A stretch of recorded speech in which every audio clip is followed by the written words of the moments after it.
across the UK, on DAB+, on YouTube, on your mobile, and on your side. This is Talk.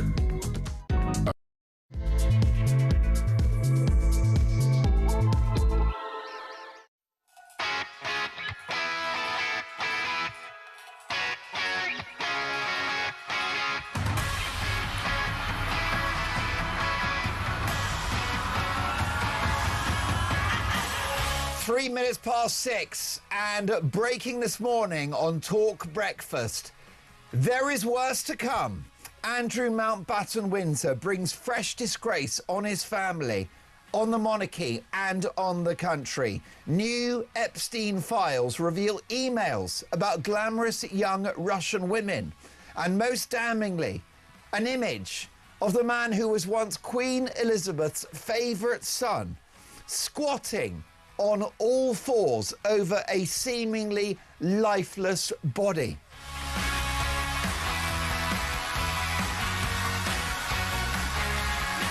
So should Andrew now fly to the United States to testify? Should he give evidence? Should he fess up? Should he reveal all? And could Andrew, the artist formerly known as Prince, ultimately finish his life in jail?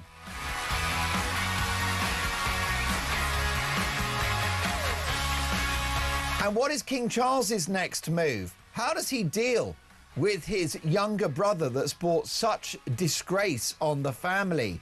Is that agreement to accommodate Andrew in Sandringham free of charge for the rest of his life? Is it time to tear that up? Do we need an Act of Parliament and a letters patent to remove Andrew's titles once and for all? And what about the girls? Will Beatrice and Eugenie now dump their disgraced father? And what about Sarah Ferguson, the shameless grifter, also quoted in the Epstein emails, a woman who may well have introduced Andrew to Epstein in the first place? How do you solve a problem like Prince Andrew? What would you do with the King's disgraced younger brother? 0344 499 1000. And here's a question for you. Is he a man more sinned against than sinning? Is he the human shield, the fall guy for very powerful American billionaires? What about Bill Clinton? What about Bill Gates? What about Trump?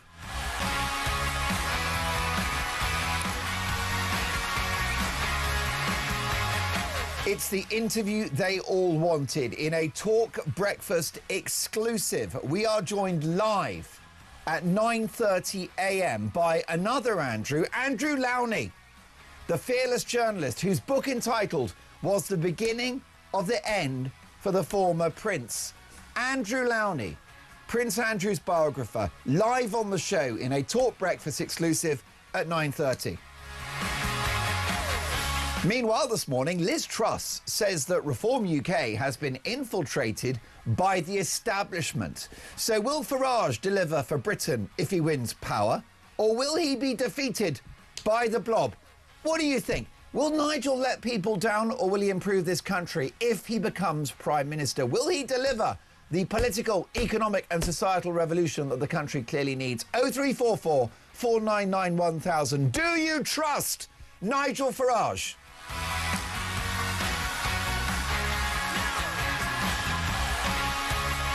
Have we got Ben Habib coming on this morning? Yep, Ben Habib live on the show after 7, I understand. And by the way, if you thought Andrew was a big story, what about this, folks? The ginger growler roars again.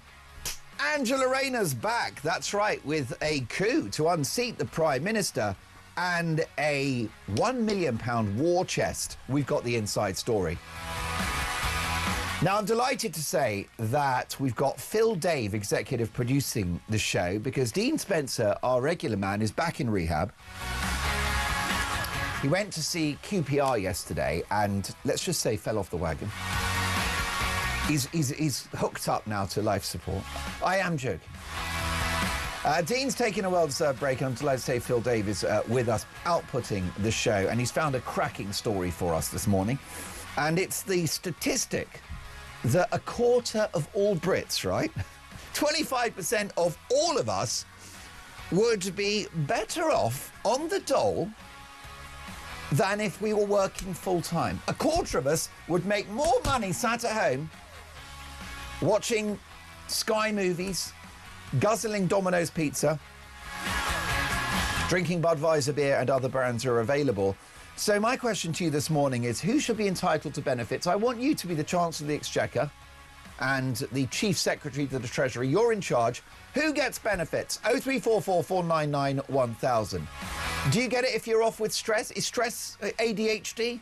Having a bad day? Feeling a bit sad? Is that enough for benefits? You decide. 0344 499 1000. It is 8 minutes past 6. So much to get through. I'm delighted to say that... Is it Davis? I can't recognise anyone. To begin with, for the back of his head, my team keep getting haircuts and stuff like that. Davis is directing our TV output. Now, we're so excited because you can listen to the show on DAB+, in-app and online. The DNA of this brand is in radio.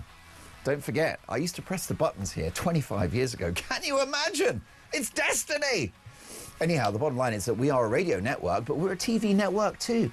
And so all you've got to do, if you want to watch the show, head to YouTube, search Talk, and up we pop, and you have a premium television product, and you'll be able to see Ben Habib, see Andrew Lowney, see me, see my amazing guest in the studio in just a few minutes' time, a man who knows Andrew intimately well. Now, I'm also delighted to say that my phone number is 03444991,000, and Sholape is taking your calls. She's the best in the business. She delivered a full switchboard yesterday. In fact, the switchboard is slightly scorched because it melted briefly because we took so many calls. We're going to do the same again today because it's all about your opinions. And last but not least, lovely engineer Dave is away today, taking care of family matters. What a legend he is. Well, in his place, it is like replacing Ronaldo with Messi because Luke's in charge and he knows his onions. So this will likely be the best outputted show I've ever done. But I can't do it without you. 10 past 6. My number is 0344 499 1000. Call Sholape now and say, good morning, Sholape. I want to be on Talk Breakfast, and I'm going to decide who gets benefits. I'm going to decide how we solve a problem like Andrew, and much besides. So much to get through. As the saying goes, let's talk.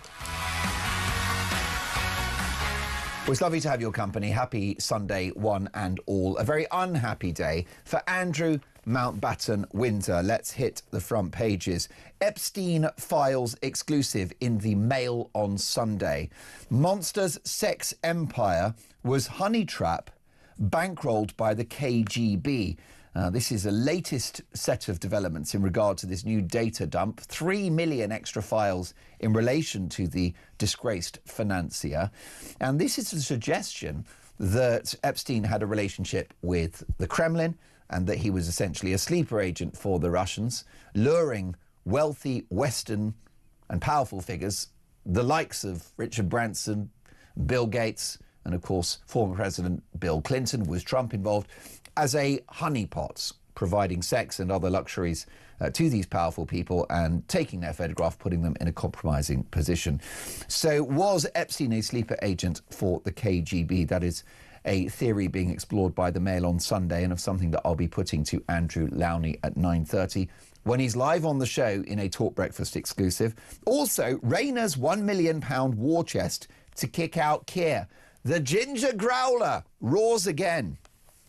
Former Deputy Prime Minister Angela Rayner has secured a war chest of more than £1 million to fund her bid to succeed Sir Keir Starmer, her allies have claimed, amid growing expectations that Sir Keir will soon face a challenge to his leadership. The former Deputy PM has moved her stealth operation up a gear, with sources also saying she started to promise cabinet jobs to her supporters.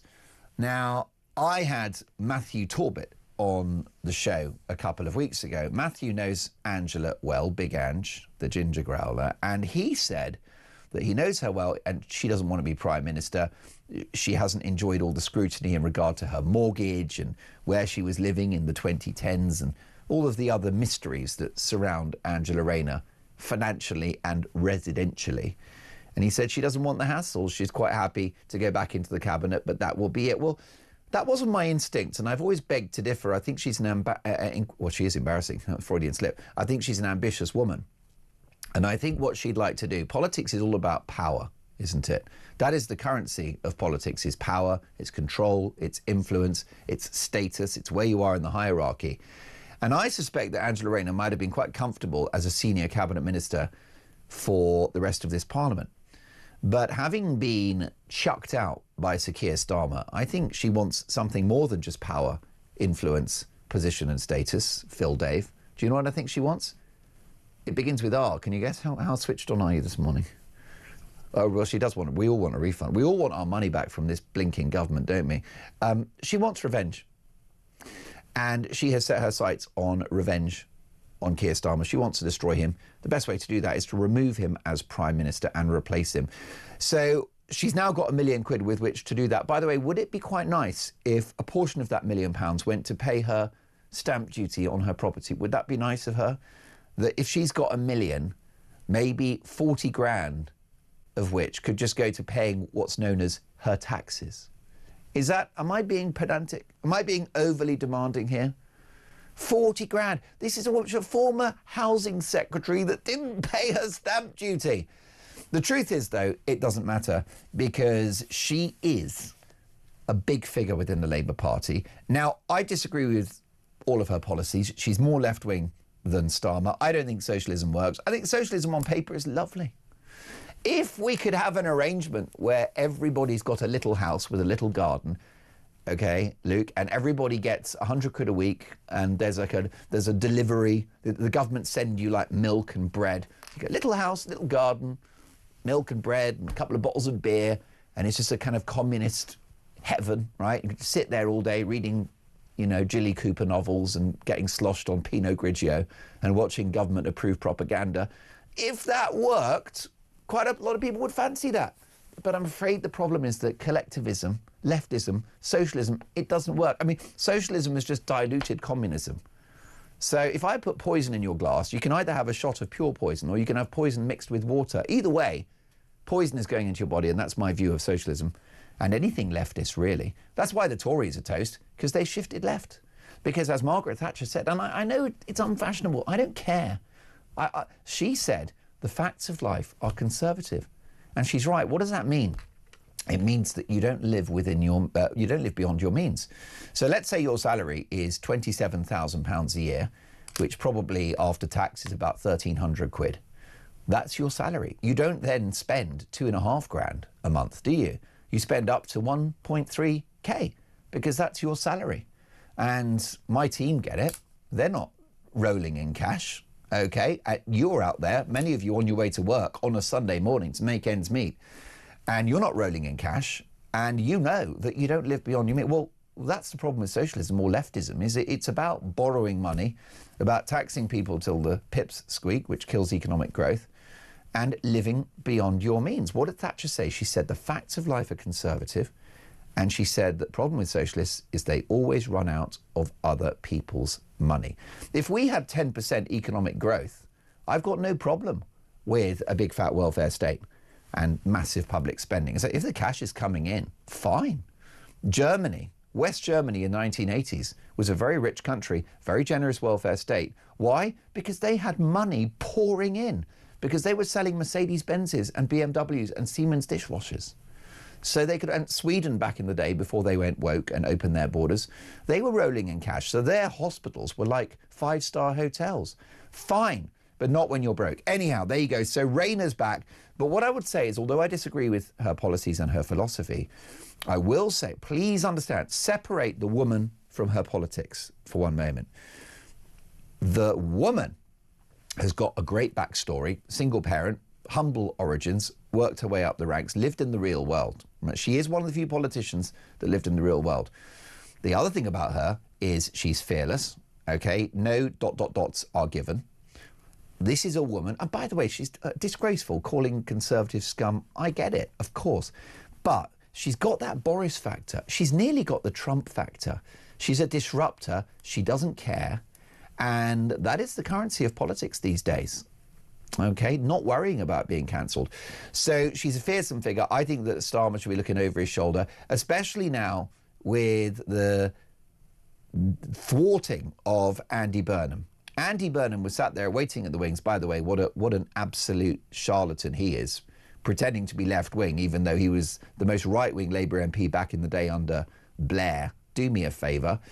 So, but he's been temporarily kept off at the pass, right? Held off at the pass. But, so Rayner is in pole position. I think Res Streeting is not going to get elected because he's too right-wing for the party. So all roads lead to Rayner. And now she's got £1 million with which to do it. What do you think? I mean, life would be interesting under Rayner. The policies would be terrible, but at least she's got a personality. Sunday Express, 6 million workers better off on benefits. Brilliant story, directed to me by producer Phil. More than 6 million workers would actually be better off living on benefits, according to an analysis which warns of a surge in claims. The research has triggered fears that Britain is currently at risk of turning into a welfare state with the bankrupt country attached. There's no at risk. There's no at risk at 19 minutes past 6. That's happened. We're broke, folks, which is why having a left-leaning government is the worst possible scenario for us, and we've got 3 years to go. Yikes, The Observer, the plot against democracy inside the campaign to kill off the assisted dying bill. The Sun on Sunday, ex-Duke's new Epstein disgrace, shame on you. The Sunday Mirror, there's worse to come on Andrew. Daily Star, creepy crawler referencing the former Duke of York. The Sunday Telegraph, Andrew must reveal all on Epstein, says Starmer. Sorry, I'm going a little bit quick, aren't I, Davis? And finally, last but not least, the Sunday Times, Andrew must testify or he will fail Epstein victims, says PM. Folks, so much to get through. Next up, live in the studio, a man that knows Andrew intimately well.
Office did say, no, the rights of the asylum seekers are above the rights of the British people. Shabana Mahmood is going onto these media channels and saying that she's been engaging with communities, engaging with police. She's engaged with no one. The latest is that Brooklyn could be set to sign a 7-figure book deal, and it's the same publisher as Prince Harry's Spare. That makes me shudder. And Mel B wasn't there. Scary wasn't there, so I'm going to step in. I'm here. I'm ready for it. Nigel, I'm sorry. I'm joining the Spice Girls.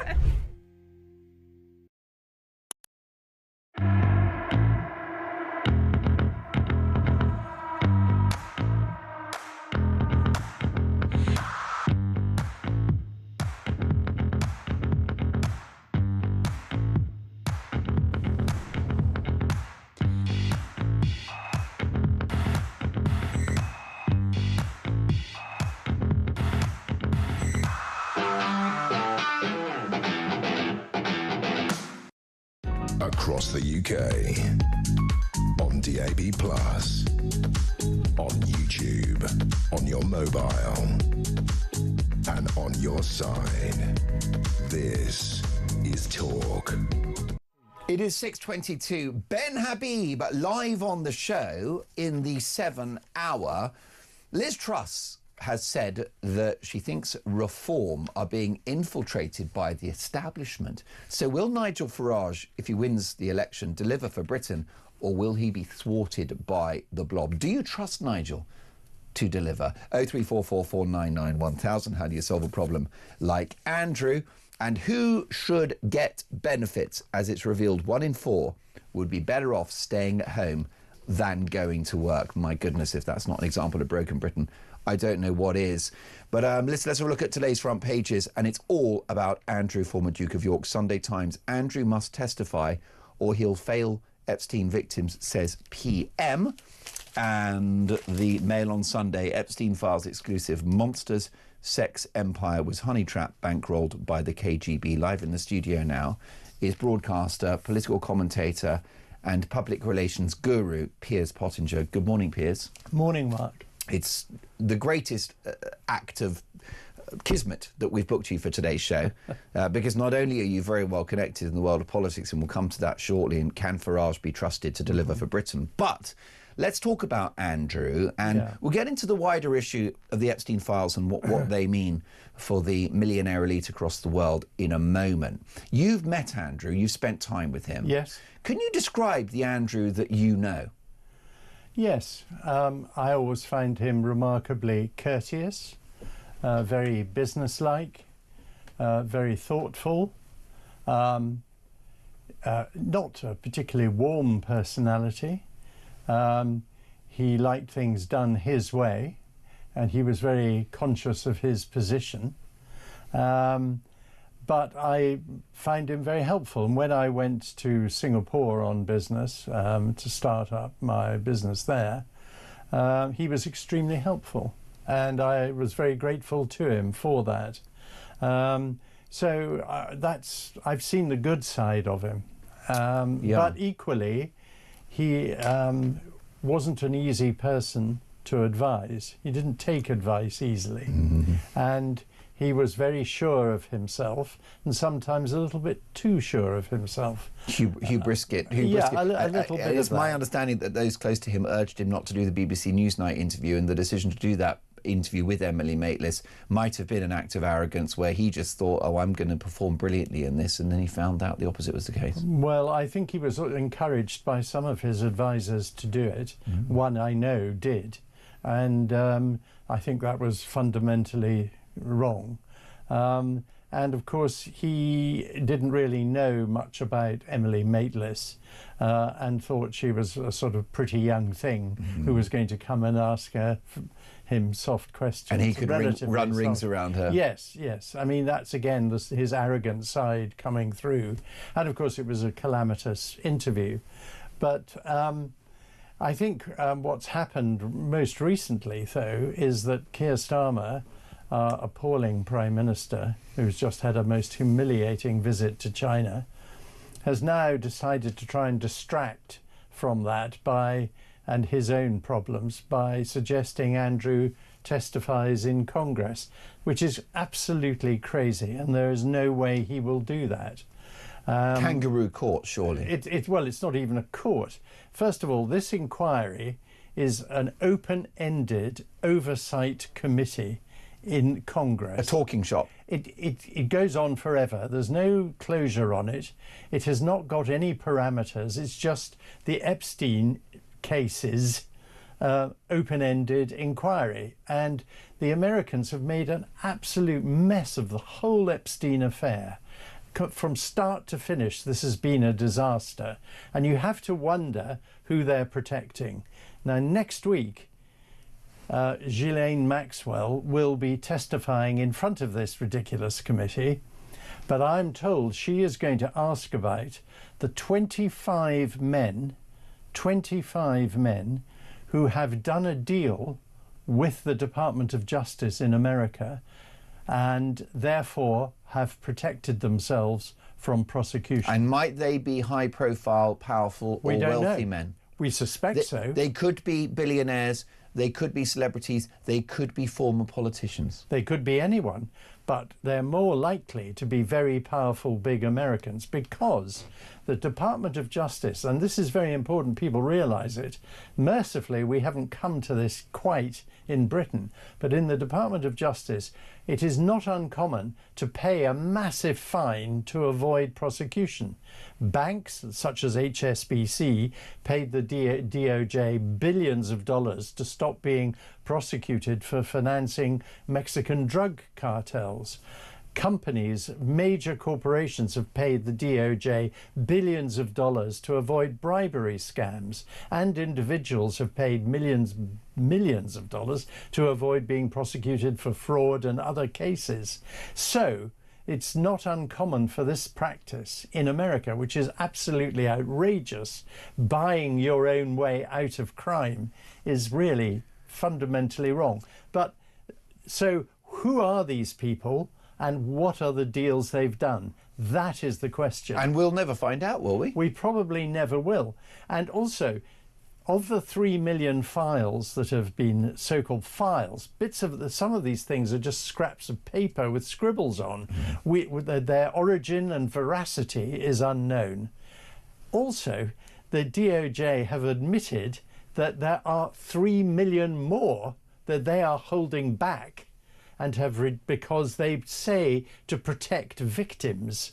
Well, I don't think you're going to find in those 3 million files many emails and WhatsApp messages from victims. Also, can't you just delete the victims' names? It all seems a little bit far-fetched. Can't we just have woman X did this, that and the other? But the other thing, of course, the other aspect of this is Epstein was apolitical, because he was dealing with, on the one hand, Clinton, on the other hand, Trump. He was Democrat, Republican. He didn't seem to matter who he was involved with, as long as they were in positions of power. Now, the number one thing Starmer should be focusing on is his disastrous appointment of Peter Mandelson as the ambassador to the US, which he's now had to remove him from.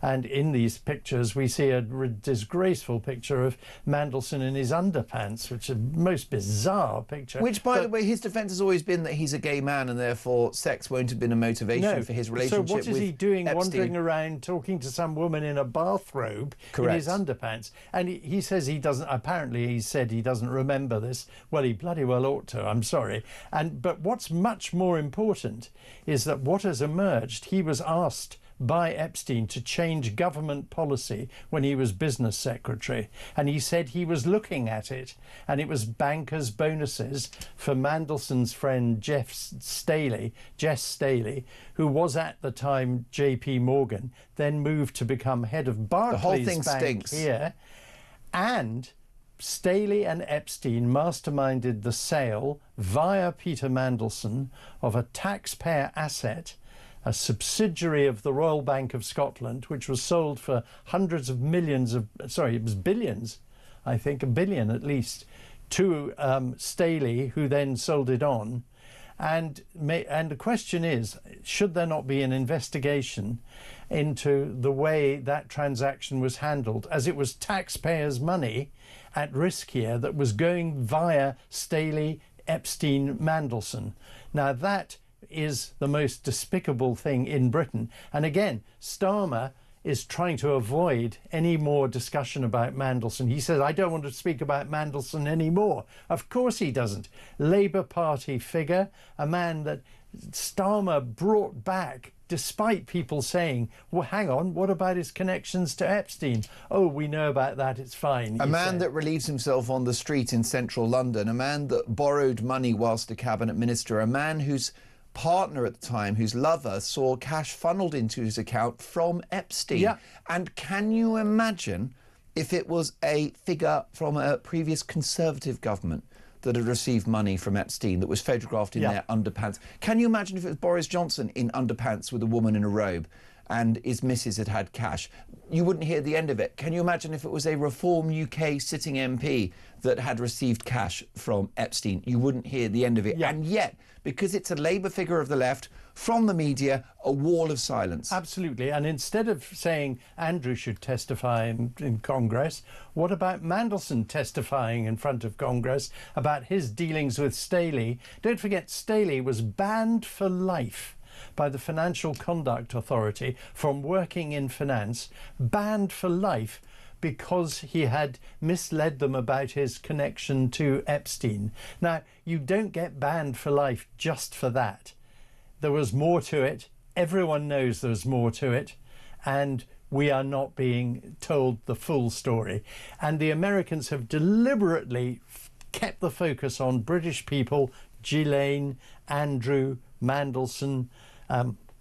They're all the people who've been absolutely singled out. Ghislaine's the only person who'd been prosecuted, and that was after Epstein had conveniently died. Well, is Andrew a national embarrassment, or is he being thrown under the bus by a US establishment elite who also have a case to answer? 6:33. How do you solve a problem like Andrew? This is Talk Breakfast.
Across the UK, on DAB+, on YouTube, on your mobile, and on your side. This is Talk. Listening to Talk Breakfast, it is 6:34, and let's have a look at the front pages. If you're just joining us, Sunday Telegraph, Andrew must reveal all on Epstein, says Starmer. And this in the Sunday Times, Andrew must testify or he will fail Epstein victims, says Prime Minister. And Mail on Sunday, Epstein Files exclusive, Monsters Sex Empire was honey trap, bankrolled by the KGB. Could Andrew wind up in prison? I doubt it. I really think that's unlikely. He's been completely ostracised. The king moved swiftly to strip him of everything, or relatively swiftly anyway. He's basically in exile, although he's in this country. His ex-wife, Sarah Ferguson, is also completely finished. That's it for them in terms of their lives. In terms of any public dimension to it, and no one's going to employ them. They're not going to be seen in public unless they're mad and go out, and then they'll suffer more, I suspect. But no one yet has proved that anyone has done anything wrong, except Andrew may have told some lies, it would appear, and if he has indeed been having sex with underage girls, that is shocking and dreadful and should never have happened. But one of the accusations today is that a 26-year-old Russian woman went and spent the night with him. Well, he was a bachelor, she was 26-year-old. What is actually illegal about that? I'm sorry. It's a fair point. Lenny is in Ashford. Lenny, good morning and welcome to Talk Breakfast. Good morning, Mark. Your reaction to the news that Andrew had emails with Epstein, stayed in touch with him after his conviction for child sex trafficking, and that shocking photo of Andrew, Lenny, on all fours hovering over a seemingly lifeless female body? Well, I don't agree with your colleague there whatsoever. I think that's a load of tripe that he's just spoken, because all this has been going on and it must have been known, because where was Andrew's security? Everywhere he goes, he has security looking after him. So they must have known what he was doing before it all come to light. Well, it's true. And where he said Andrew may have told one or two lies, that was embarrassing, that interview he done. It was embarrassing. You know, and all he just thinks, well, it makes you ashamed that you've got a royal family that acts that way. Most definitely. I think, Lenny, he's brought huge disrepute on the royal family. How lasting will the damage be from Andrew's actions, do you think, Lenny? Well, I'll be quite honest. You've only got to look. I used to be a royalist, right? But I just think the way the royal family has been acting in other ways as well. I think the monarchy is in danger. I don't think I personally haven't got the respect for them anymore that I used to have. And I think there's many of them that think the same as myself. Lenny, what could the king do to restore the reputation of the royal family in relation to Andrew? Is there any action that he can have? Is there any lever that he can pull? He could be a proper king. He could protect the Christian faith more than what he does. The way he carries on about Islam is a disgrace. He's supposed to be head of the Christian faith, and the way he acts, and these soldiers that have been persecuted by Starmer, been taken to court. What protection as the king gave them soldiers who have laid their lives down for him and our country? Lenny, that's what a proper king should do. I appreciate that. Listen, you've made a lot of good points. Piers, your reaction? Yes, well, obviously the point about Andrew's security is 100% correct. And of course, to say that no one knew what was going on is not fair and not true. Not credible. Not credible. That is the case. When it comes to the king getting involved, unfortunately, under the Constitution, he is very limited in what he can actually do or say. I do totally agree that this ridiculous persecution of our soldiers and veterans is absolutely unforgivable. And of course, this whole process was started and encouraged by Starmer, which is even more shocking and is unforgivable. Starmer is anti-British, and of course, as a socialist, he's anti-monarchist, and he'd like to see the demise of the royal family. In fact, the problem is always, without the monarchy, what do we have? We have a president that would be elected and would probably be some second-rate former politician of some kind, or even worse, some third-rate celebrity. Now, the monarchy does generate an enormous amount of revenue. In fact, I think we make more money from coming into this country as a result of the monarchy than we get from Chinese buying our products. Because when Starmer talks, for example, about China being our third biggest market, a third biggest partner, it's the wrong way. We do a lot of business with them, but they don't do much with us. We don't make money from them. But to go back to the monarchy, which is, there's no doubt that the combination of Harry, his disgraceful book and appalling behaviour towards his own family and washing all his dirty linen in public and marrying that dreadful woman hasn't helped the monarchy. And certainly Andrew is the blackest of black sheep of the family. Most definitely. Before we let you go, Lenny, what would you do with Andrew if you were the king?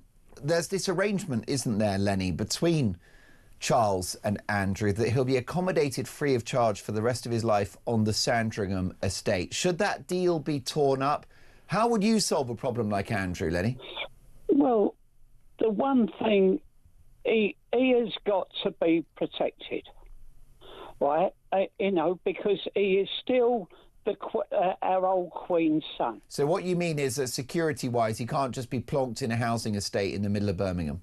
No, he's got to be protected because he is, and it's the same as Harry, right? He's got to be protected because he is the king's son. And we've got to look after the royals, because we can't leave them out in the open all on their own. That is their birthright. But I think that what has all happened, it's like all cover-ups. If you leave it too long and you keep covering up, the worse it gets. Now, the King, I don't think at the moment, can now do any more than he's done. But it should never, ever have got in this situation. Right. Well, listen, Lenny, damning words from you. I very much appreciate the call at the start of the show.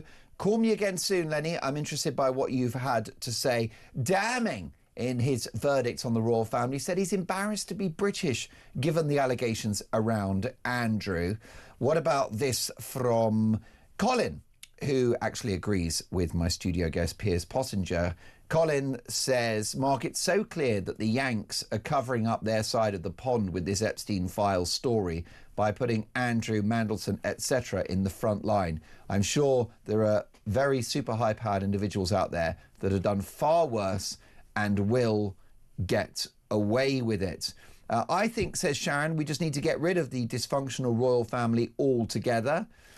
And another texter says, Andrew should go to prison. And the truth must come out because the truth does not hide. Joanna in Salisbury, hi Mark, Mandelson and Starmer had better start digging. Their funerals are imminent. Tony says Epstein was a billionaire without any business career. He was a maths teacher. Join the dots.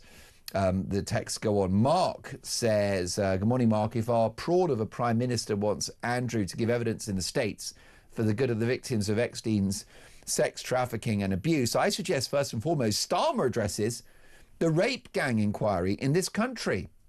For this country's victims, this sleight of hand by Keir is crass and obvious. And as Piers points out, let's deal with Mandelson and strip him of his titles too. Tony says Epstein was a Mossad agent. I'll get to more of your messages shortly. Can I ask you, Piers, about the potential long-term damage to the monarchy from this story? Oh, yes, there is damage, and it is long-term, there's no question. It's weakened the monarchy substantially. And, of course, there's no coming back from that. But I would agree that Andrew should go to prison if he's done anything illegal, and it has been proven so. The Metropolitan Police did have a look at him and did nothing about it. Isn't the law a red herring? An image of the Queen's once favourite son on all fours hovering over a seemingly lifeless female body, that's not against the law. No. But it's an absolutely egregious image. It could have been an innocent parlour game. I mean, she was fully clothed. It did look like it was in some kind of office, or it wasn't a bedroom or anything. Like if you look in the background of the picture, look, I'm not. But you're a PR guru. I'm not trying to defend him. That image is more, in a way, more damning than the Virginia Giuffre image of him with his hand around her waist. The thing that's most damaging is his leering smile at the camera, and that does look very lascivious and very unpleasant. And there's no doubt this is the last thing he or the royal family needed. And that picture is more damning than any email. As a public relations expert yourself, a picture tells a thousand words. And because also the picture keeps being repeated. It's like a smoking gun, isn't it? You can't get rid of it. A picture is like a catchphrase. Once it gets into the public domain, everyone uses it, and it's there all the time. You can't undo a photograph.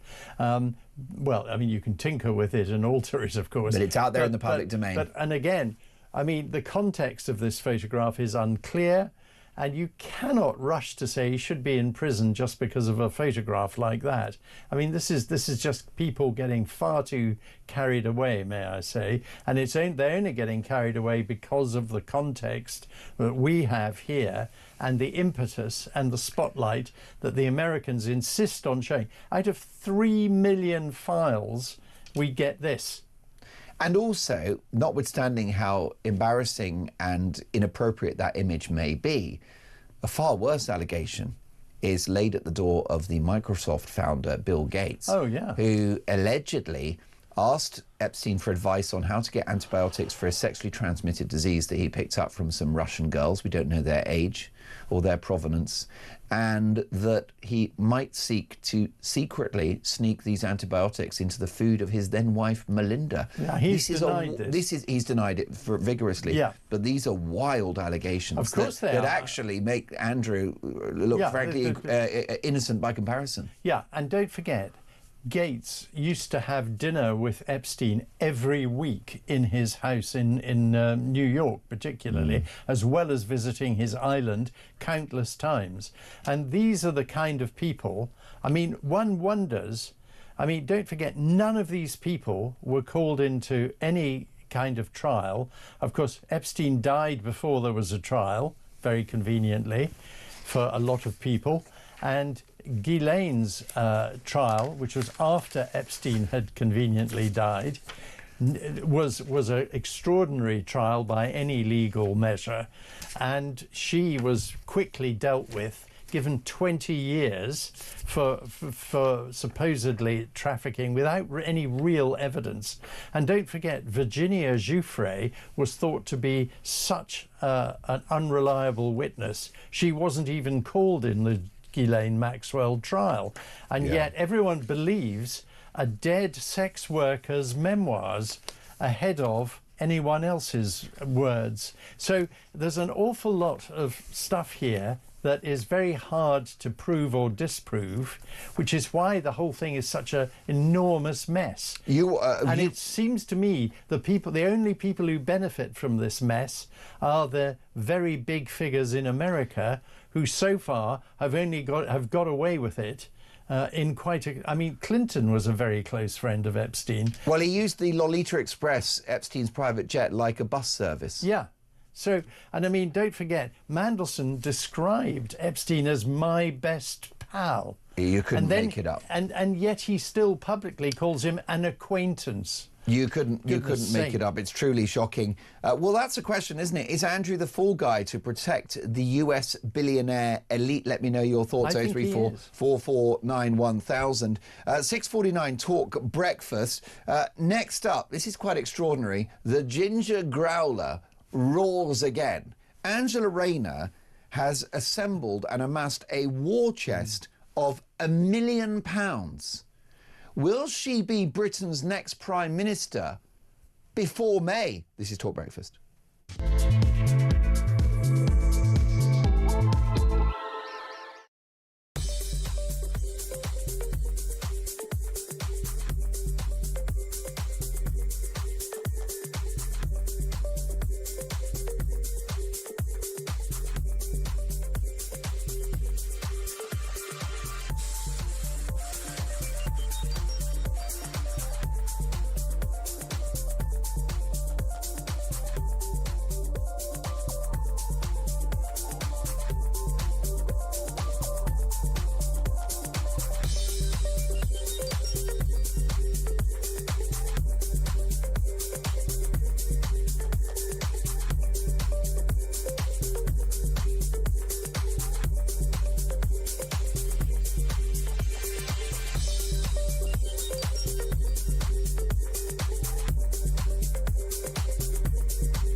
Welcome to Down the Local, the show that goes from pub to pub across the country, speaking to the punters about the subjects driving us all nuts at the moment. That Rachel Reeves, Rachel Thieves, Rachel McCounts. I don't really know Meghan Markle. I know Meghan Markle's from Suits. That's about it. I don't know about anyone else, and I don't know where this is going. I have 0% beard, and I feel raising the flag, I think, is symptomatic of its desperation. Is public transport good value for money?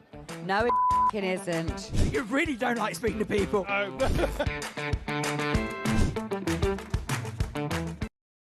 Across the UK, on DAB+, on YouTube, on your mobile, and on your side. This is Talk. Well, it's the interview they all wanted. Andrew Lowney, the man whose book entitled Began the Downfall of Prince Andrew, is live on the show at 9:30 a.m. this morning. Ben Habib joins us live at 7:45 a.m. in just under an hour. Will Nigel Farage deliver in government if he wins the next election? Liz Truss has said that the establishment are trying to infiltrate Reform UK. So will Farage be thwarted by the bureaucratic blob? I'll be asking Ben Habib at 7:45. Now, massive political news, and it's the Mail on Sunday's exclusive. Angela Rayner's £1 million war chest to kick out Keir. The former Deputy Prime Minister has secured a war chest of more than £1 million to fund her bid to succeed Sir Keir Starmer, her allies have claimed. Amid growing expectations that Sir Keir will soon face a challenge to his leadership, the former Deputy PM has moved her stealth operation up a gear, with sources also saying she started promising cabinet jobs to her supporters. Here's a voice note from Perry. Morning, Mark. Your comment about her policies being absolutely terrible, but she will be interested. Well, I'm afraid that being interested ain't going to help me pay my bills. You know, and I know she come from humble beginnings. You know, she lived in a council house. She was a carer, which is fair enough. But then when she became an MP, so she went from living in a council house to being a carer to becoming an MP and then going out and buying houses for £800,000. So, you know, how she managed to do that? You know, if she hasn't been lying in her own pockets. Well, Perry, you're absolutely right about that. And you're right to pick me up on it, not to be flippant, to say, oh, she's a character, she'd be entertaining. Life wouldn't be boring under her premiership. You're right to point out that it's not going to help you or my viewers and listeners pay their bills. And you're right to point out that given that she would stand on a more left-wing platform than Starmer, things would become worse for all of us. Inflation would go up because she would be giving bumper inflation-busting pay rises to the public sector. She'd be in the pocket of the unions, who are no doubt behind some of this £1 million that she's amassed. She would also open the borders. She would double down on net zero. So, Perry, you're right. Yes, she'd be entertaining, but it would be no laughing matter for the country. Now, here's another voice note from Hev. Good morning, Mark. Hev from Kent. I totally agree with you. The ginger growler, I reckon she would be a lot better than what we've got already. I thought that Starmer, if he thinks he's going to lose number 10, he will call a general election. I don't suppose he wants to be ousted and anybody else move into his shoes. But I honestly do believe that, especially like Ange, you know, goes along with what the big boss says. You know, people do, but if they get that power, how will things change? Because she's different to most of them, isn't she? You know, she knows more about the real world. So if there is a change in number 10 before an election, I would go with Ange. I really would. That's really interesting what you said, Hev, and you disagree with Perry, and that's what this show is all about. What I would say is I think the policies will be worse because she's more left-wing than Starmer. And by the way, you cannot be elected by the Labour Party unless you're more left-wing because of those backbenchers who wouldn't even allow the government to trim the welfare budget for disabled people, right? So they're radically left-wing, those backbenchers. And then you've got the party membership who are crazy woke, half of whom are thinking of moving over to the Greens. That's the level of leftist ideology, you know, to which they're subscribed. So the policies will be horrible, but what I will say that backs you up, Hev, is that she's a better politician than Starmer. She's got something about her. She does have personality. She's got spunk. She's got a backstory to die for a so-called progressive prime minister. And life will be very colourful. And so that's the million-dollar question, and I want you guys to square this circle for me, which is we're stuck with this Labour government for 3 years, most likely, unless there's an economic crash or something. But we've got this government for 3 years. Would Angela Rayner be better than Starmer? Would she be the least worst option? Let me know, because I need your help with this. 03444991000. Piers Pottinger, what do you think? Well, she's a very good communicator. She's got a bit of political nous. She's savvy. She's popular as a person. She has personal charm. She's got a sense of humour. Political journalists of all persuasion like her. People like her, even if they disagree with her. But when it comes to intellectual ability and the ability to govern this country, I would really question her ability there, because all she'll do is tax and spend even more. She is an absolute darling of the trade union movement. She is a dyed-in-the-wool left-wing socialist who doesn't simply understand the one key thing about socialism: it never works. It never has done, and it never will. Those union backers who may well be behind this cash pile of £1 million will be wanting their pound of flesh if she gets into number 10. Yeah, of course. The unions will be rubbing their hands with glee.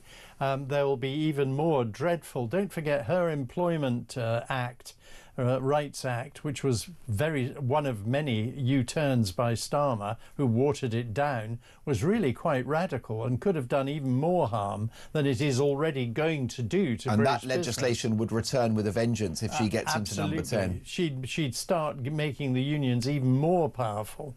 And don't forget, this act anyway is going to make them more powerful, putting them in, obliging every company to allow the unions to come in and talk to their staff. Terrifying thought. And don't forget also that she believes in more government interference in our lives, more control of everything we do, more surveillance. It would be more like a communist country. And unfortunately, she is, on the face of it, an attractive personality, but underneath it, she's a dyed-in-the-wool socialist and therefore extremely dangerous to the well-being of everyone in this country. I'm sick of hearing about Rayner. This woman lied and was deceptive. Why is she even able to be considered to be the next PM, says an unnamed texter. Dan, Starmer was a lame duck the moment Rayner parked herself on the back benches. After the May elections, he'll have to go and surrender to Angela, or could call a general election. Would Angela Rayner be a better Prime Minister than Keir Starmer? This is Talk Breakfast.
across the UK. On DAB+, on YouTube, on your mobile, and on your side. This is Talk.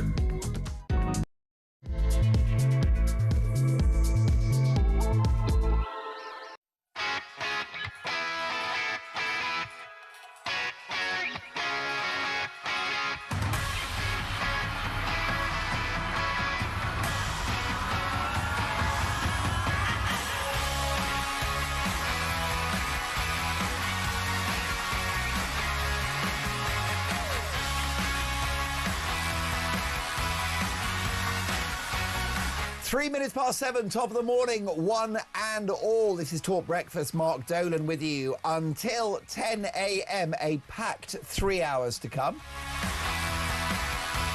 And breaking this morning, there is worse to come. Andrew Mountbatten Windsor brings fresh disgrace on his family, on the monarchy and the country. The new Epstein data dump reveals emails about glamorous young Russian women, and most damningly, an image of the man who was once Queen Elizabeth's favourite son hovering on all fours over a seemingly lifeless female body. Should Andrew now fly to the United States to testify? Should he fess up? Should he give over all the evidence that he's got? And could Andrew wind up in jail? And what now for King Charles? Should he tear up the deal with his younger brother to accommodate Andrew, free of charge, in Sandringham for the rest of his life? How do you solve a problem like Andrew? What's your solution? What would you do with this disgraceful royal? 0344 499 1000. What about Beatrice and Eugenie, the daughters? Should they dump their disgraced father? And what about Sarah Ferguson, the shameless grifter, also quoted in the Epstein emails, who may have introduced Andrew to the disgraced paedophile in the first place? Well, folks, it is the big story of the day, and it's the interview that they all wanted and that we've got in a Talk Breakfast exclusive. We're joined live at 9:30 a.m. by Andrew Lowney, the fearless journalist whose book entitled was The Beginning of the End for the Former Prince. Andrew Lowney, live on the show in a Talk Breakfast exclusive at 9:30. Meanwhile, Liz Truss says that Reform UK has been infiltrated by the establishment. So will Nigel Farage deliver for Britain if he wins power, or will he be thwarted by the bureaucratic blob? Do you trust Nigel to deliver the political revolution the country needs? Can he do it? Will he do it? 0344 499 1000. And what about this at 5 minutes past 7? This is quite extraordinary. The ginger growler roars again as former Deputy Prime Minister Angela Rayner plots a political comeback. And her ambition is to unseat Keir Starmer from number 10. She wants to be Prime Minister, fuelled by a £1 million war chest. We've got the inside story. She's left-wing, her policies would be terrible, inflation would go up, we'd have open borders, net zero times 100, workers' rights, we would destroy industry, it'd be a complete disaster. But would she be, based upon the fact that we're stuck with this Labour government probably for 3 years, would she be better than Starmer? That's what I want you to help me with, because I don't know. I don't know. So please help me. Would Angela Rayner be a better Prime Minister than Keir Starmer? Would she be the lesser of two evils? She got more personality, but what about the policies? 0344 499 1000. You're in charge. You decide. You can text the word talk and your message to 87222. You can leave us a voice note. We love our voice note. Brilliant lead engineer this morning is Liam. He's putting those voice notes online for us. We'll get to them very shortly. So much to get through, as the saying goes. Let's talk. Ben Habib at 7:45 on Farage, and Andrew Lowney on Andrew Mountbatten Windsor at 9:30, plus Dolan's Dispatch at 9 a.m, in which I'll be dealing with Andrew in no uncertain terms.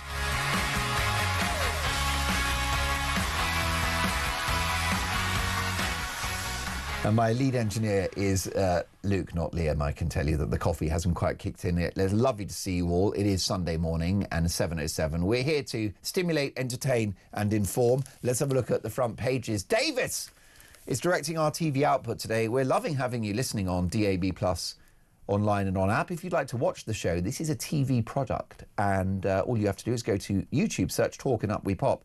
Sunday Telegraph. So, Davis, get me that front page when you've got a second, if you can. Andrew must reveal all on Epstein, says Starmer. Former Duke has a duty to abused victims of the late paedophile to testify before US Congress. Do me a favour. It's not a court as such, but it's effectively, figuratively speaking, this is a kangaroo court in which Andrew would be hung out to dry. And Andrew's an idiot. He's a man of poor judgment. He's not been proven to have committed any crimes as such. And it strikes me that this royal, who can't defend himself and can't sue anyone because he's a member of the royal family, is being used as a fall guy, a cover for the US billionaire elite, who surely have a case to answer, not least Bill Gates, the founder of Microsoft, who stands accused of picking up sexually transmitted diseases from young Russian girls, we don't know how old they were, and who asked Epstein about acquiring antibiotics to treat his STD, and that he might allegedly, reportedly, sneak some of those medications into his wife Melinda's food without her knowing. This is wild. You couldn't make it up. Of course, he denies the allegations. Sunday Times now, let's have a look at that front cover, and we have Andrew must testify or he will fail Epstein victims, says the Prime Minister. Pressure mounts on former prince after new revelations contained in released US files. I'll take no lectures from that charlatan, that numpty Keir Starmer, who, by the way, is on his way out of number 10. I think he could well be gone before May. You heard it here first. And who is he to wag his finger about the safety of young girls, given his reluctance for years to have an inquiry into the rape gangs? What a duplicitous man he is. Just my opinion, of course. And Reform's church warden riddle is the other story in the Sunday Times. A church warden from Potter's Bar who works for the family of a highly secretive Kazakh-born billionaire can be revealed as the man behind £200,000 worth of donations to Reform UK. Well, look, money is pouring into Reform. The million-dollar question is, have they been infiltrated? Will they be infiltrated by the blob, by the elite, by the bureaucrats, by the establishment? I'll be asking Ben Habib in just half an hour's time. Mail on Sunday, Rayner's £1 million war chest to kick out Sir Keir. And Epstein Files exclusive. Monster's sex empire was honey trap bankrolled by the KGB. Vladimir Putin is quoted at length in this fresh data dump in relation to Epstein. Sunday Express, 6 million workers better off on benefits. You won't believe this, folks. This is truly shocking now. More than 6 million workers, that's 1 in 4 of us, would actually be better off living on benefits, according to analysis which warns of a surge in claims. The research has triggered fears that Britain is currently at risk of turning into a welfare state with a bankrupt country attached. Well, I think it's already happened, I've got to say. So my question for you, you are now the Chancellor of the Exchequer, you are the Chief Secretary to the Treasury. Who gets benefits and who doesn't? Maybe I could kick things off and say that stress, anxiety and ADHD are no longer a benefit requirement, right? If you're stressed, if you're having a bad day, you don't get benefits. I'm so sorry about that. Stress, forget it. But what is stress? We've all got stress, haven't we? Didn't we have stress in the Second World War when German bombs were raining over London? How many people were on PIP payments when Hitler rampaged across Europe? No one was. What did we do? Women got up early in the morning and they were in the factories making munitions, and the men were overseas fighting for the values of this country, fighting for our freedom. There was no ADHD and there were no disability benefits for having a bad day. No. For me, benefits, you got a broken leg, your back doesn't work, you can't stand up straight, you've got cancer, right? This is what you've got severe epilepsy, you're disabled, you're blind. Would it be so wrong to give blind people a bit of support? Instead, it's people are, feeling a bit gloomy, and so they're, especially in the public sector, off work for a whole year, just snacking on Doritos, watching Loose Women, and cracking open their first bottle of San Miguel at 4 p.m. I'm sorry, I don't want to pay for this anymore, but you're going to decide. Those are just some ideas that I'm floating. Who gets benefits and who doesn't? Help me out with that. 03444991000. With me in the studio is a political commentator, a broadcaster, and one of the most seasoned and respected public relations experts in the world, Piers Pottinger. Good morning, Piers. Morning, Mark. Prince Andrew, is it priced in now that he's a man of poor judgment and a wrong? And is there any more damage that this guy can soak up, or is it a smoking ruin of a brand anyway? Yes, I mean, I think it is a smoking ruin of a brand. There's not much more. Is it, oh, good, he slept with another woman and he did this and he did that? I think, though, that, I mean, he's going to be living on the Sandringham estate under the watchful eye of his brother, the King, to some extent.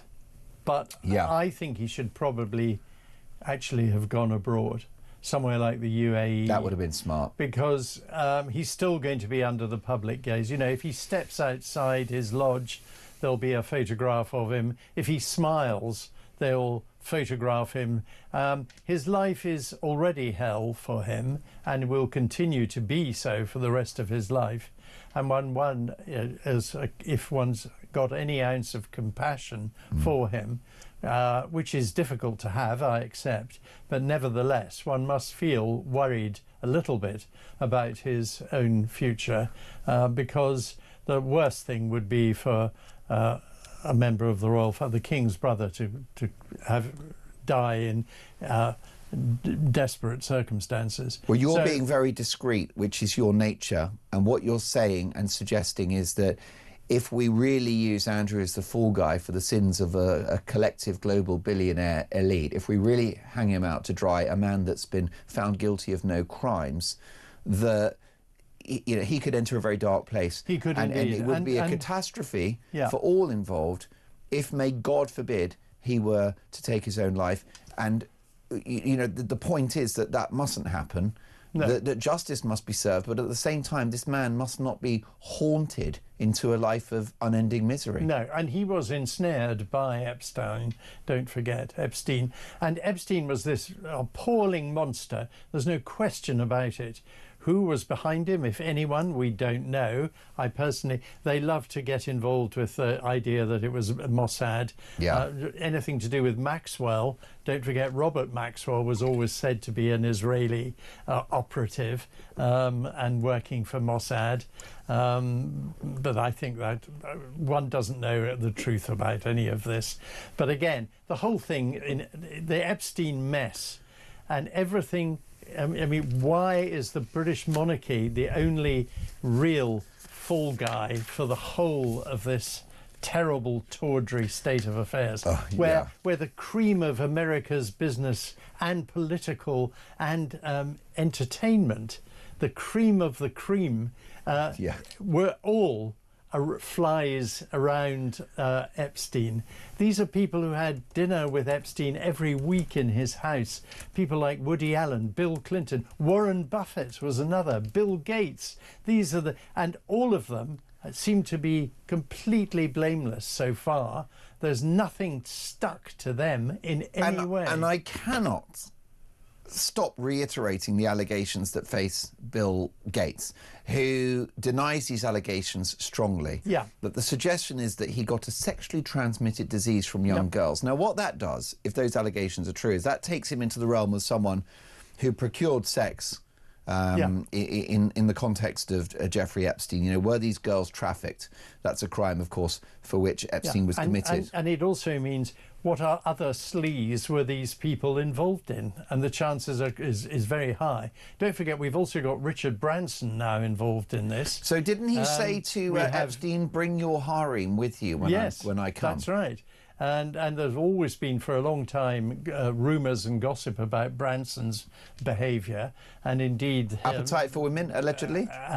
Yes, allegedly. He's very litigious, so one has to be very careful what one says about Branson. I wonder why he's so litigious. I don't know, but... he just wants to keep lawyers in employment, which is fair enough. Absolutely, he's a very generous man, and of course Starmer, being a lawyer, I'm sure would appreciate this. But again, when it comes to demeanour, though, Lord Mandelson is the one we should be focusing on, and because money with Epstein, no one's uncovered how Epstein made his fortune properly. There's been no financial investigative journalist look into this and say this is how he made his money, because no one's been able to answer how he became from nothing to such an enormously wealthy man. I mean, it's colossal. He had the biggest house in Manhattan, the most expensive house in Manhattan. That's saying something. And on top of that, Epstein, not only did he have all this money, the people he was working with were all influential in the stock market. Of course. And what was going on? Was there a conspiracy? Was there a massive insider dealing ring? Almost certainly, I believe there was. And no one's looked into that. The whole thing stinks. We may never get to the truth. What about King Charles? How will King Charles be feeling this morning when he wakes up and sees the front pages? I think he'll be feeling ghastly, and he'll be thinking, oh, not more of this.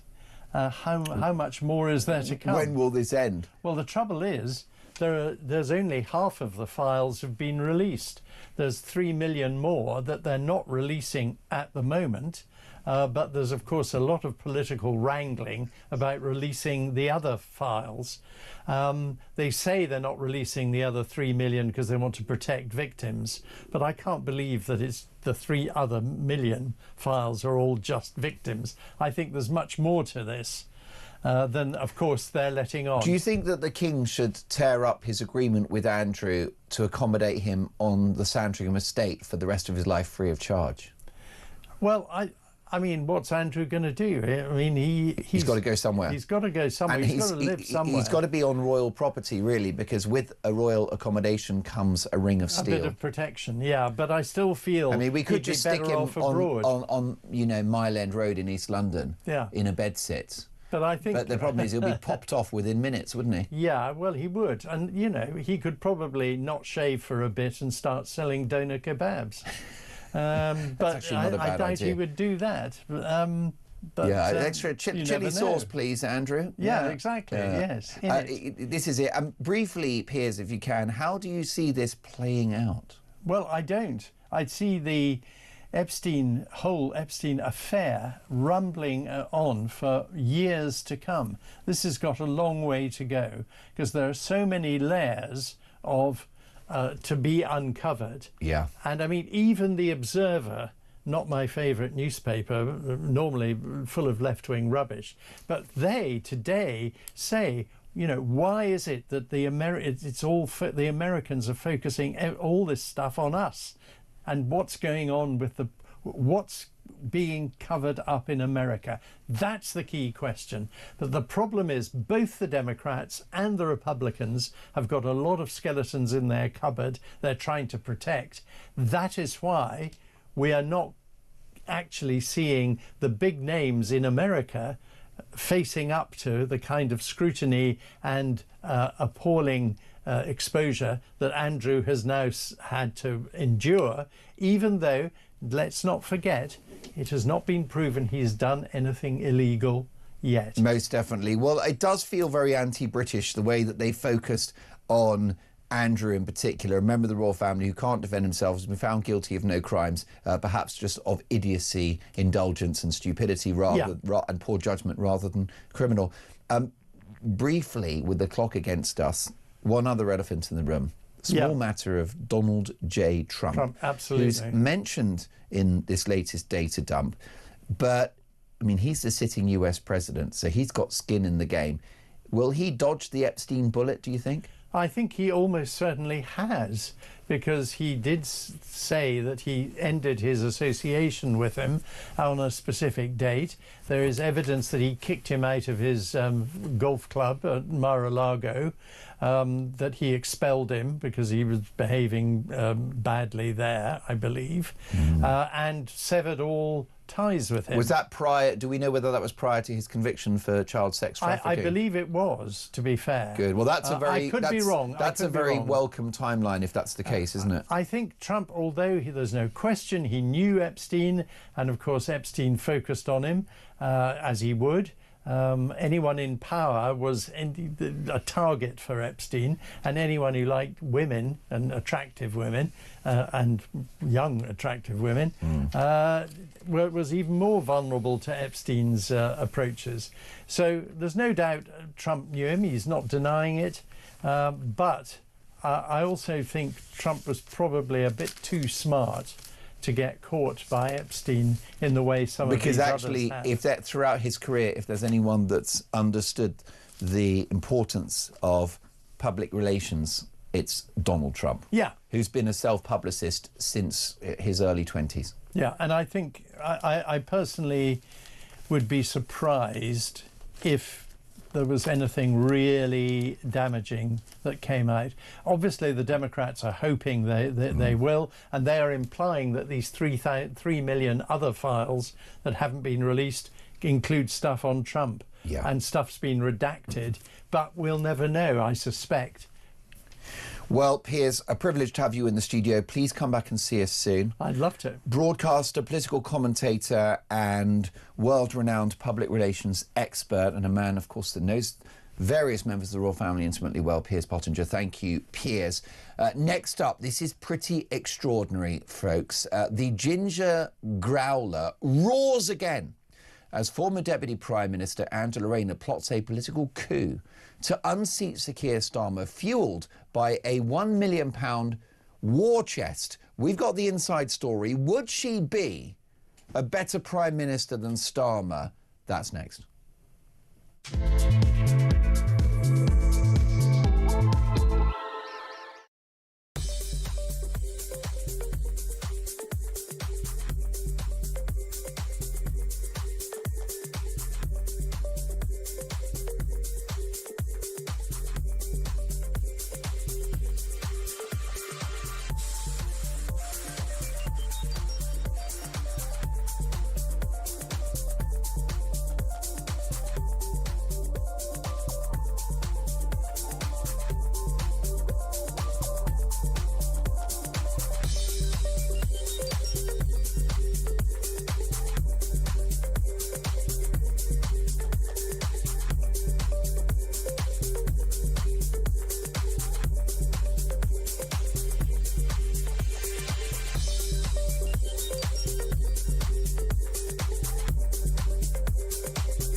Office did say no. To say that it's not happening in London, which I've heard him when questioned by Susan Hall a number of times.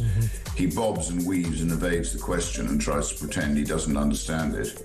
But the truth is, we know it's happening in London, and we've got our 2-week hearing, which is starting on Monday. It'll be behind closed doors, obviously, for sort of safeguarding reasons. And we will be releasing, obviously, the sort of clips of what we think is suitable to be released.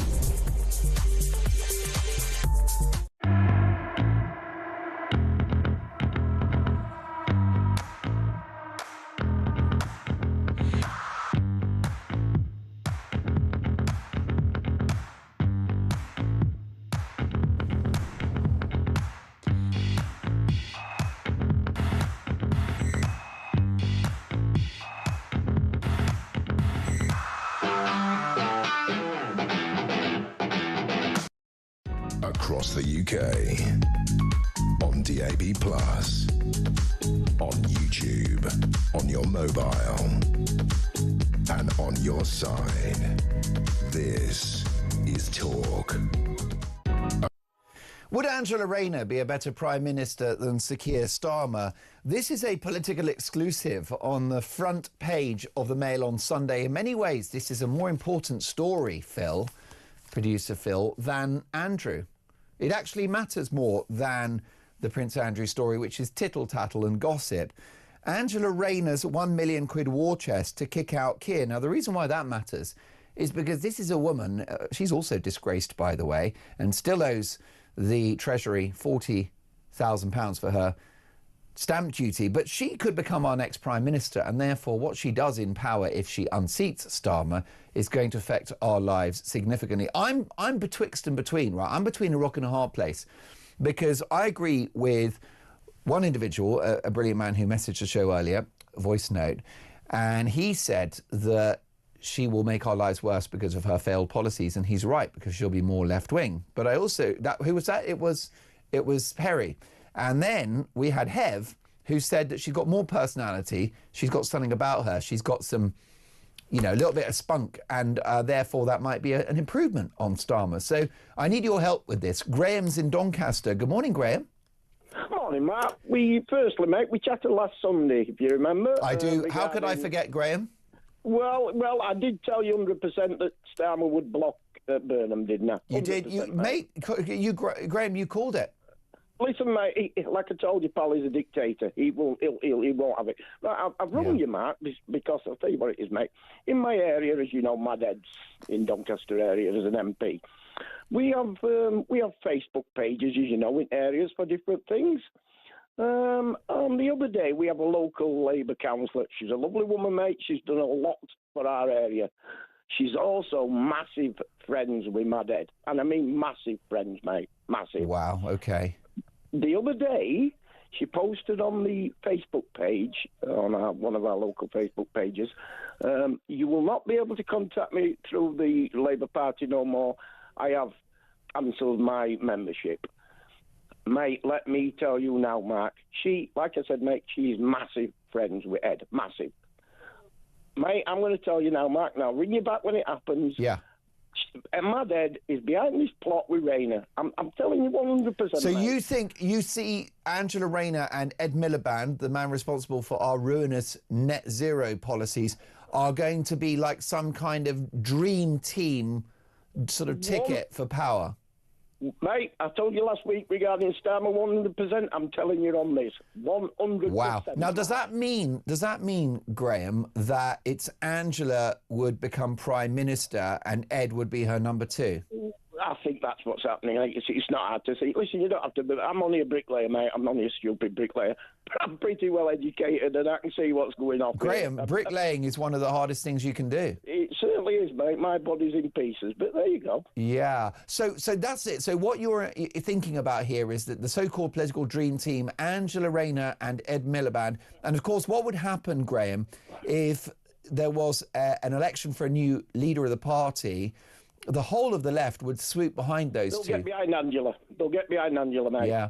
100% they will. Now, the next question, Graham, now that you've got your crystal ball out, and can I say I'm very impressed by your crystal ball, can I ask you when this is going to happen? Because I suspect that Labour will lose this by-election in Greater Manchester, and I suspect that there may be a move against Starmer before May. What say you? 100%, mate. Listen again, Mark, I'm not wrong. I've never... 100%.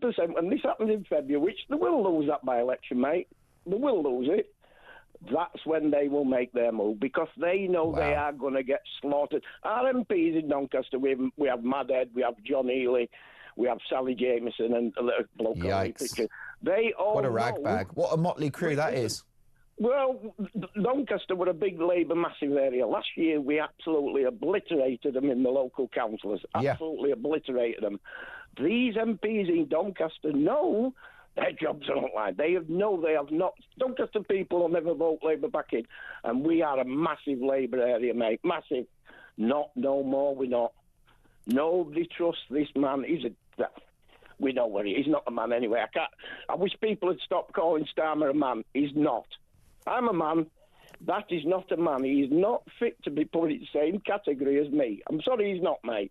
He's not. And why do you say that? Why do you challenge the idea that he's a man, Graham? You've worked hard all of your life. You've smashed your body to pieces as a bricklayer. What's the difference between the likes of your good self and Starmer? He's He's not got a clue. He doesn't know what real world is. He don't get up at 6 o'clock in the morning with me, come to work, picking bricks and blocks up covered in snow and ice, and he's no idea. I'd love to take him to work for the day.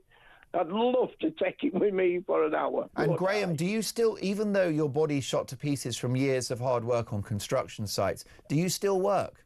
I have to, mate. I'm 64-year-old, Mark. I have not got no choice but to work till I am pension age. What we're going, I mean, look, I'm lucky, Mark. I've got a good private pension when I get to 67. Well, which you've worked for, right? Exactly. Nobody's given me nothing. I've never claimed a penny dole in my life, mate. I've been lucky, Mark. I've worked all my life.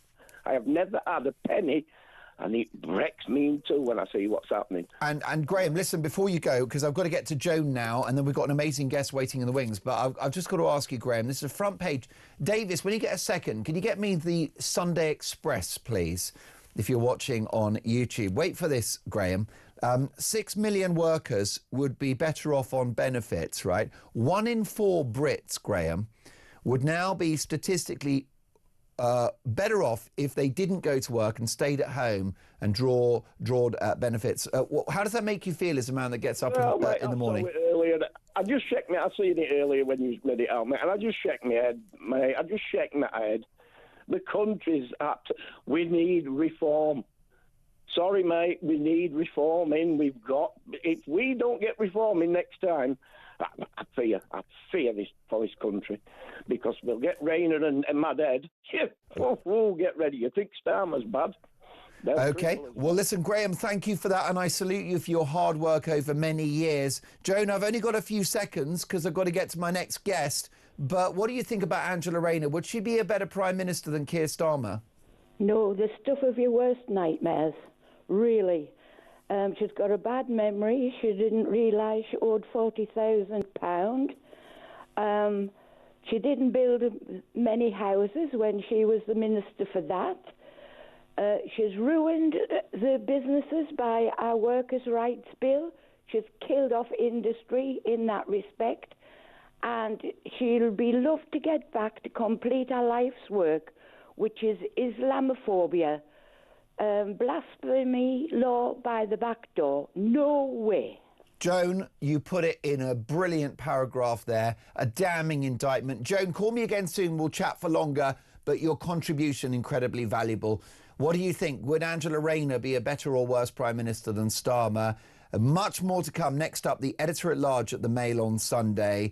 Should the King now deal decisively with Andrew and tear up that deal to accommodate him in Sandringham? This is Talk Breakfast.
Across the UK, on DAB+, on YouTube, on your mobile, and on your side.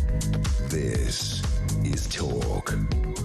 Well, a shocking set of headlines in relation to Andrew, the former Duke of York. The Sunday Telegraph: Andrew must reveal all on Epstein, says the Prime Minister, Sir Keir Starmer. Let's speak to one of the best connected journalists in the country, the editor-at-large at the Mail on Sunday, Charlotte Griffiths. Good morning, Charlotte. Morning.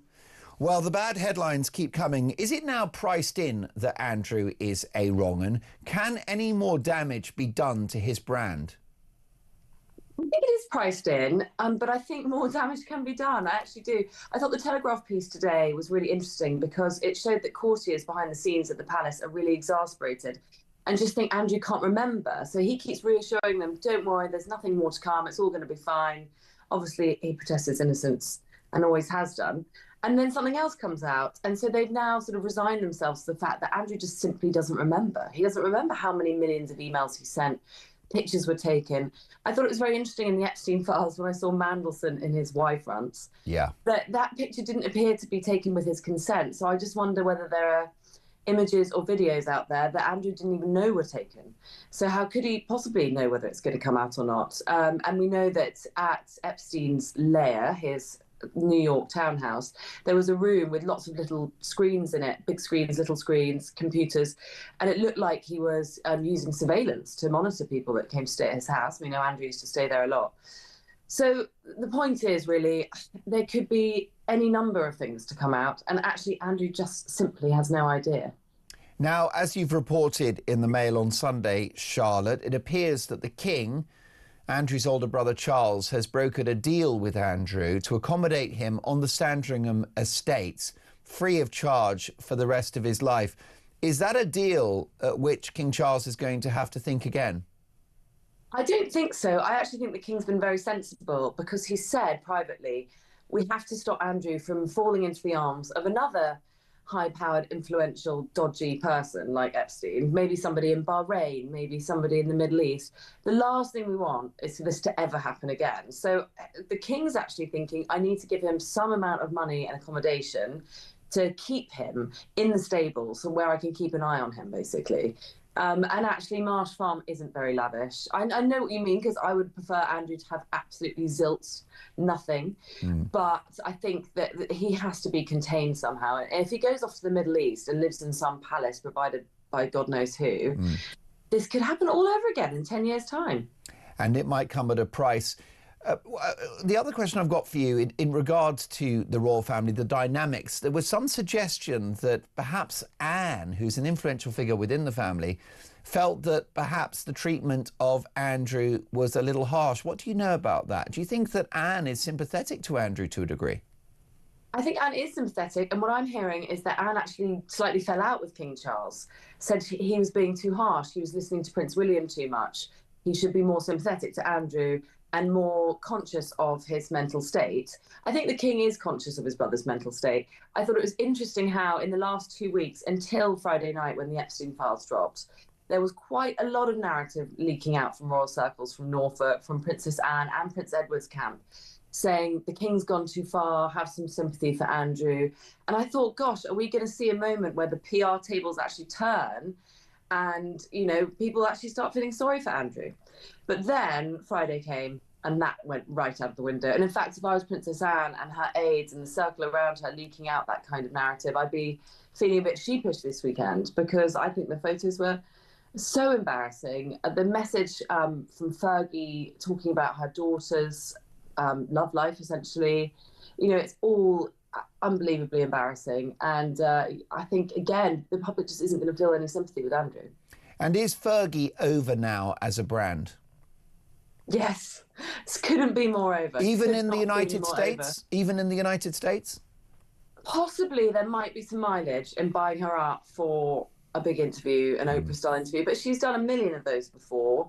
And, you know, this time it's getting really seedy and sordid. I mean, the email she sent to Epstein about her own daughter, Princess Eugenie, this weekend, which is on page 11 of the Mail on Sunday, it's awful that, you know, I don't think even America, they're going to have any sympathy for this woman who spoke so indiscreetly about her own daughter.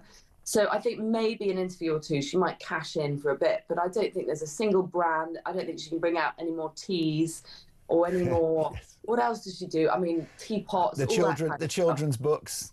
The children, obviously, no more children's books ever again. No Harry the helicopter or whatever he's called. No Budgie the helicopter. And anyway, Meghan's cornered the market in sort of quintessential British tat that she can sell because she has loose ties to the royal family. So I think it'll be, if you want some cheap tea masquerading as British royalty, then you can buy that from Meghan from now on, not Fergie. Speaking of the Sussexes, what do you think Prince Harry makes of his errant uncle? He absolutely cannot stand Andrew. So he'll be, I don't know, will he be wringing his hands in glee? I actually think that what I'm hearing is that, I mean, apart from William, who's furious, the royal family are just so sad and don't know what really to do. They're not feeling gleeful. They're just feeling just so let down, and actually probably quite worried for their own future. It's really destabilising. The fact that Buckingham Palace was offered up by Andrew, which we found out this weekend, as a sanctuary of privacy for Epstein, it really affects them all. And the fact that he can be stripped of his title of prince devalues what the monarchy really is. I'm not saying he shouldn't have been stripped of that title. I actually think he should have been. But really, if you're born a prince and that can just be taken away, then surely any of us can just become a royal, or, I just think the whole thing has been actually devalued by this. Most definitely. Is there a concern about Andrew's mental health? Now, I know, Charlotte, that my viewers and listeners, your readers at the Mail on Sunday, are not going to cry a river for Andrew, who has shown, at best, poor judgment and at worst, truly egregious, disgraceful behaviour. But setting that aside, it's not in anyone's interest, including that of the royal family, for Andrew to enter a dark place and do something unthinkable.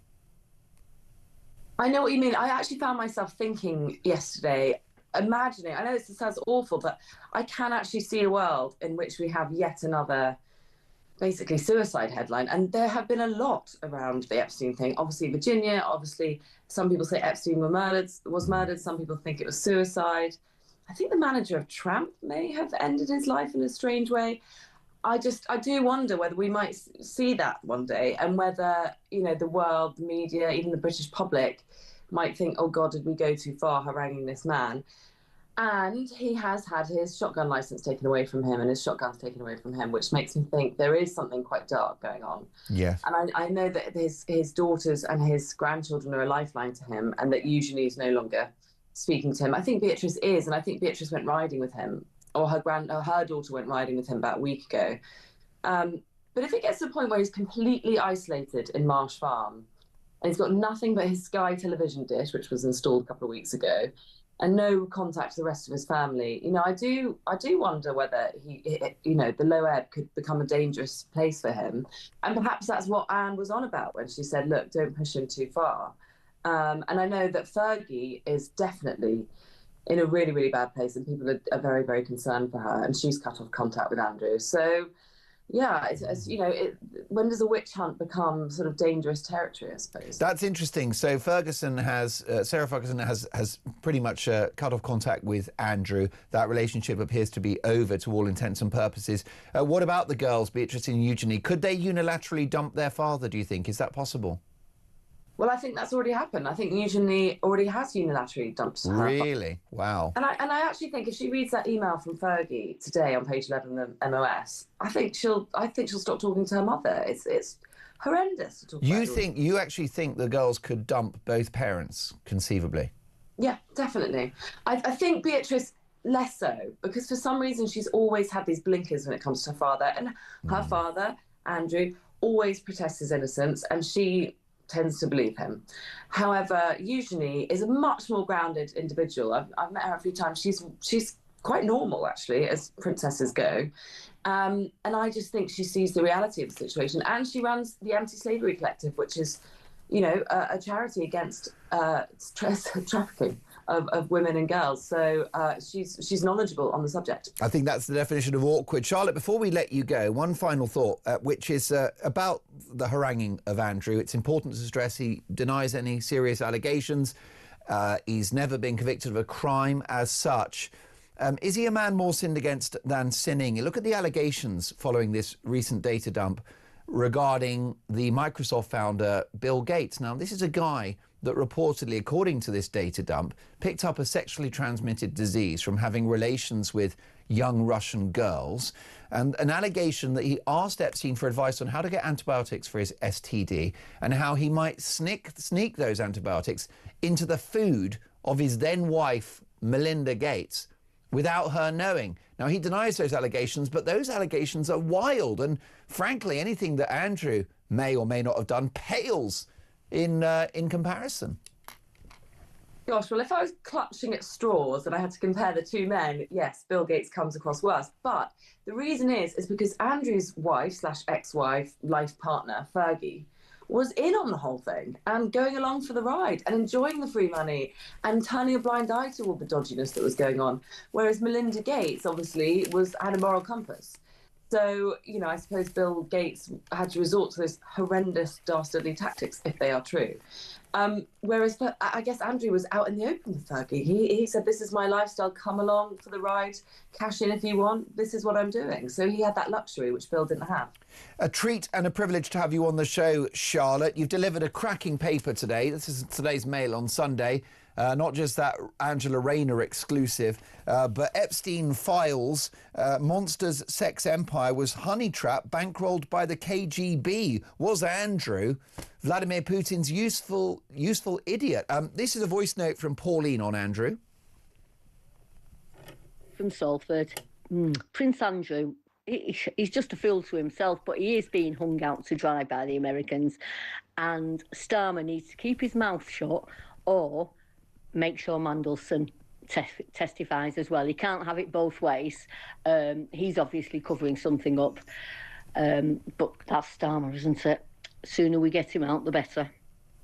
Pauline, thank you for a cracking voice note. You're so right. Starmer obsessed with Andrew testifying. What about his former ambassador to the United States, Peter Mandelson, the architect of New Labour?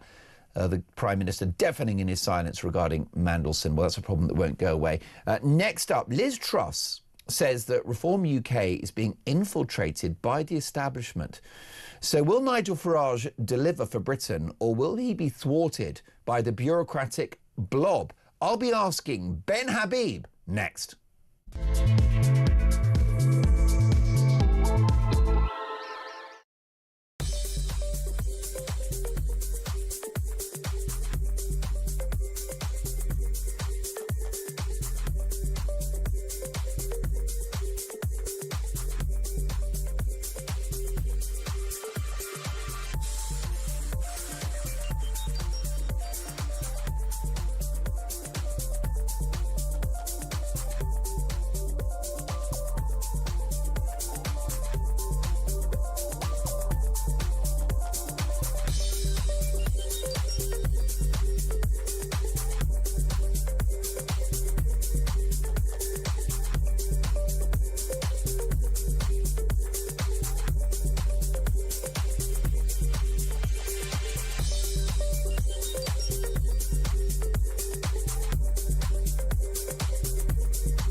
Our vigilance has to be very real because China, Russia, Iran, these nations pose threats to the peace of the world.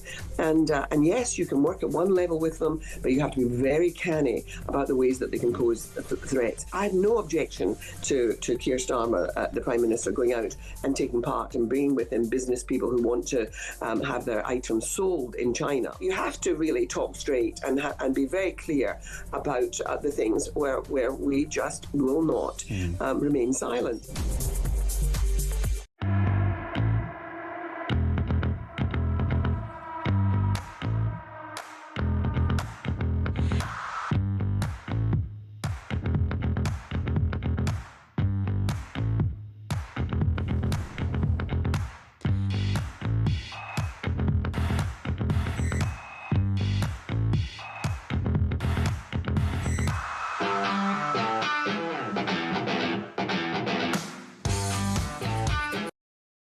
Across the UK, on DAB+, on YouTube, on your mobile, and on your side. This is Talk. Mark has messaged the show. Good morning. Oh, no, it's Damon. Damon from Wigan. Thank you for your message. Mark, when I was serving in the army and on duty at Buckingham Palace, I would see Andrew and he would say, hello, how are you? and I would never believe he would be involved in anything like this. However, I would say that Andrew needs to do the right thing and give evidence in the USA and come clean about everything. Thank you for that. Bex says, good morning, Mark. I feel Andrew is now being hounded by the press. Whether he's guilty or not is becoming a vendetta. Why don't these so-called journalists dig into the lives of some of our high-profile leaders in government to see what corruption and sleaze is going on there, or have they got a gag to keep us uninformed? Thank you so much for that. I'll get to more of your messages shortly. But Liz Truss, the former Prime Minister, has said that the establishment is trying to infiltrate Reform UK. So can Nigel Farage deliver in power, or will he be thwarted by the bureaucratic blob? Who better to ask than a man that was one of the key architects of the UKIP and then latterly Brexit Party and Reform UK project, since having noisily exited, Ben Habib. Good morning, Ben. You're now the leader of Advance UK. Good to see you again. Morning, Mark. Very good to see you. It's been a while. Indeed. Well, it was lovely to see you, and very nice of you to reach out when I had a brief career intermission a year ago. You've always been a very good friend, and it's great to have you back on the show. So let me ask you about this. Do you agree with Liz Truss that the establishment are trying to infiltrate Reform UK? I think Reform UK is rolling out a red carpet for the establishment. That should be self-evident, I think, to anyone watching what Farage and Reform are up to. Apart from all the Tories that he's taken on, some of whom I think perhaps could be justifiable, such as Suella Braverman and perhaps Robert Jenrick, but taking on Zahawi, who has well-established contacts in the Middle East, was known for not being entirely straight with the British public over his tax affairs, was pro-vaccine mandate, was pro-net zero, all, Jake Berry and Nadine Dorries, all these people visually entering Reform. But of course, what we've also seen very recently, and I think really reveals Reform for the direction that it's going in, is Farage's trip to the World Economic Forum, courtesy of an Iranian billionaire. And then he was in Abu Dhabi, I think, 2 or 3 days ago, meeting an Indian billionaire, talking about the cooperation between the United Kingdom and India, no doubt presaging further immigration and further sort of handing over our industry to Indian manufacturers, picking up where Starmer's effectively taken the country already. Farage is not the pro-British national patriot that he would wish us to think. Farage is a classic liberal without really a joined-up political philosophy on where he wishes to take this country. And he is welcoming the establishment with open arms. That is what Farage wishes to be, part of the establishment. Isn't embracing the establishment the way that you destroy it? No, absolutely not. The way you do it is to stand firm on principle, make sure that you replace those who in government destroyed this country, brought it to the precipice of disaster and the existential threat to which I've so often referred before. You stand up to the establishment, you replace the establishment, and you create policies and you have a political framework which will put the country on the right path. If you embrace the establishment, if you try and make peace with the establishment, you will become its pawn. And that is where Reform is going. And you see that as well, Mark, in the policies that Reform produce. A year and a half ago, Farage was saying mass deportations of illegal migrants was impossible. It was something he didn't even have an ambition to. Then 6 months ago, he said it was possible. He came up with a mass deportation policy that frankly didn't work. It would have incentivized all illegal migrants to relocate to Northern Ireland. They talk about the need to ditch diversity, equity, and inclusion, which includes the whole promotion of transgender ideology. And in the same breath, they're talking about allowing transgender women into female prisons. Reform is all over the place. It wishes simply to embrace as many constituencies as possible, including, pertinently, the establishment, so they can get into office. That is the big aim for Reform. But in the pursuit of getting into office, they are sacrificing principle. They will not offer this country anything new. They certainly won't save the country from the threats it's facing. Would a pragmatic right-wing government that defeats Labour at the next election not be preferable over a perfect right-wing party in opposition? So this is a very interesting question, and it's one that I think has foxed the British public for the last 30 years. The so-called argument that perfection should not become the enemy of what's possible. But the country is not in a position anymore to accept mediocrity, to accept the status quo. As I mentioned, in my mind, and I think in a vast number of people's minds, this country is facing existential threats at a constitutional level, a cultural level, and therefore also an economic level. They all go hand in hand, of course. And what we need is not marginal changes in direction in the way the country's governed. We need a 180-degree about turn.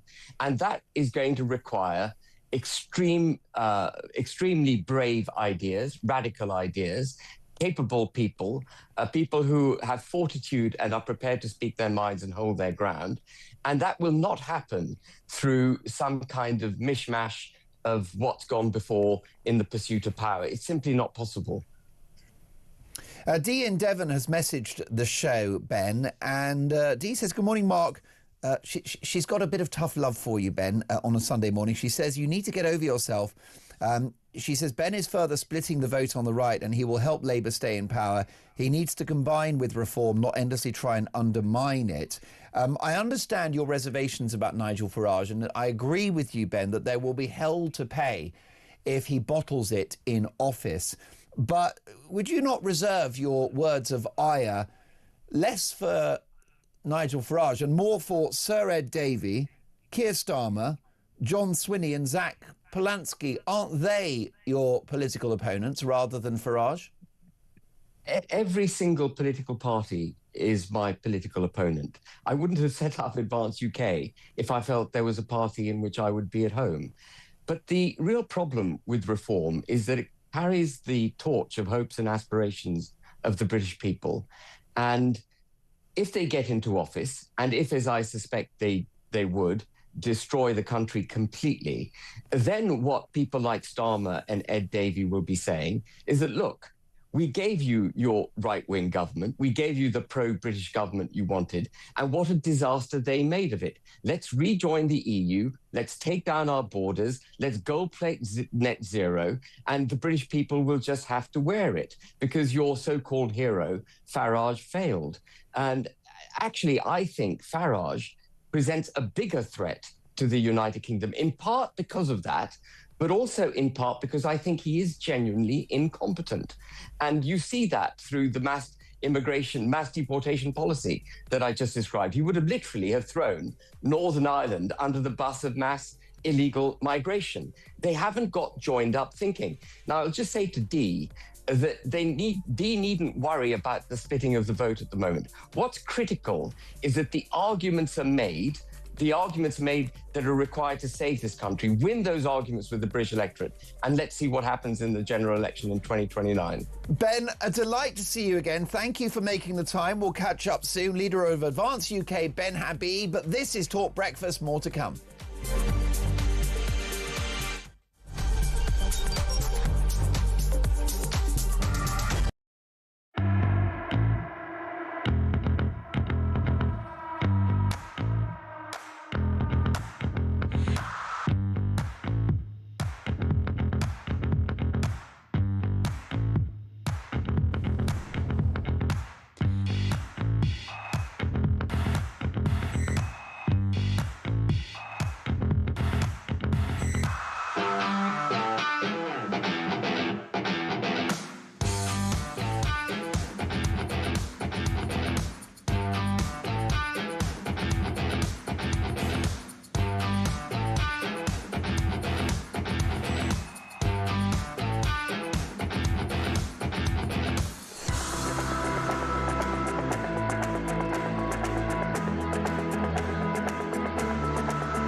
Across the UK.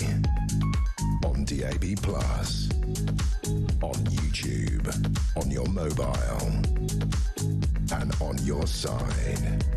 This is Talk.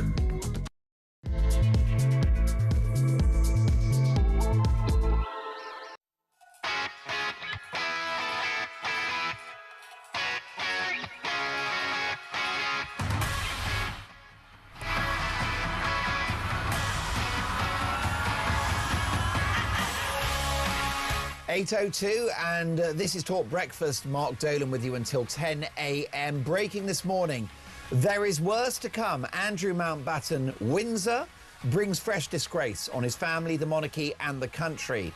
The fresh Epstein data dump reveals emails about glamorous young Russian women, and most damningly of all, an image of the man who was once Queen Elizabeth's favourite son hovering on all fours over a seemingly lifeless female body. Should he now fly to the United States to testify? Could Andrew wind up in jail? And where does King Charles go from here? Is the deal between the brothers to accommodate Andrew free of charge in Sandringham for the rest of his life now in jeopardy? What about Eugenie and Beatrice? Will they dump their disgraced father?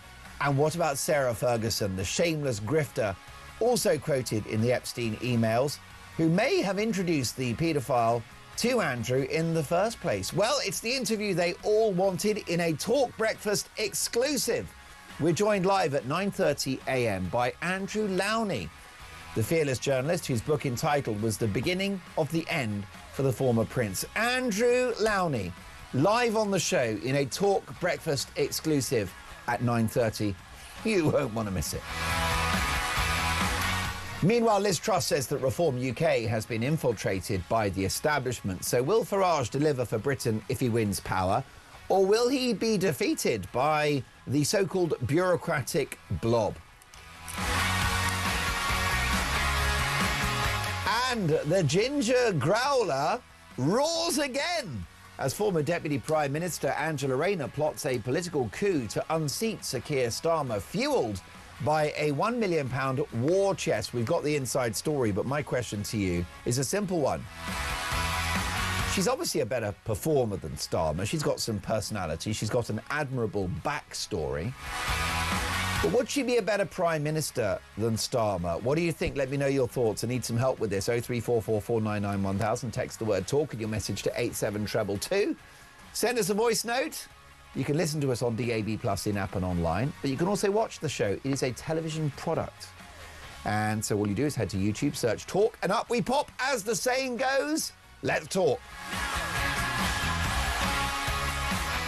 Now, I'll be dealing with Andrew Mountbatten Windsor in no uncertain terms in a very special Dolan's Dispatch at 9 a.m. Neil and Christine Hamilton will be discussing this royal scandal with us after 9 as well. Andrew Lowney, live at 9:30. So much to get through. Your calls and texts in just a moment, but live in the studio. I'm delighted to welcome two titans of political commentary. We have Sebastian Salek, who is a Labour councillor and broadcaster, and presenter and journalist Peter Barnes. Good morning, boys. Good morning. Well, listen, I would like to give you a bit of a breather at the top of this conversation. It's about Prince Andrew, which is not an overtly political topic, but the Prime Minister has had his say on this, Sebastian Salek, arguing that Andrew must testify at the US Congress and tell the US authorities everything he knows. Do you agree?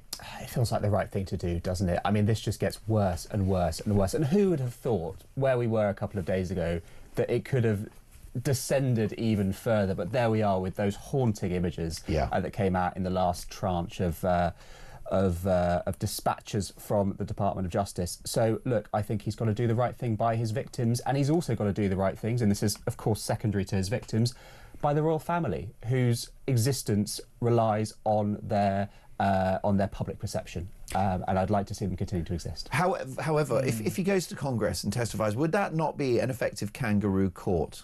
Oh, yes, without a shadow of a doubt. No, anything to do with the kind of the Epstein files and anything to do with kind of a court or a kind of the political world, it's an entire kangaroo, because everybody's got their hands dirty about this. You made a great point with Piers this morning, and where you said Epstein was apolitical. He worked across the political scene, across different countries. So this kind of, he was a Democrat or Republican, trying to play the kind of dichotomy politics that we have in the US and we have over here, it won't work. So that means that you're going to get some very unlikely bedfellows, for want of a better phrase, in this situation, where actually they're going to kind of maneuver this so it essentially goes away. I would be very careful about using the word victims, because he has yet to be proven to have done anything. No, that's very true. I think that is it's very interesting, though, that we've got all this. None of it seems to be a crime, or none of it seems to be provable. Now, that usually signals to me that's done very deliberately, as in they know the laws to work around, which is very real. But again, the point of people like Epstein was that they were financiers. They moved between very powerful people, and whether the business world, the political world, all of it. And it's the fact that this guy was able to move rather kind of uncontested across all these different planes, and just to seem to have so much power. I think the story of Prince Andrew and the fall of it is actually, I think, a story about power. Who has it? Why do they have it? And who do we know who we don't know? Sorry, who's got that power, and why do they have it? I think this is what the real story underneath all of it, because it is the royal family, it is the political establishment, it is the business world, and they are wielding this kind of, we can pay our way out of it, we can make things go away, and I think that is absolutely.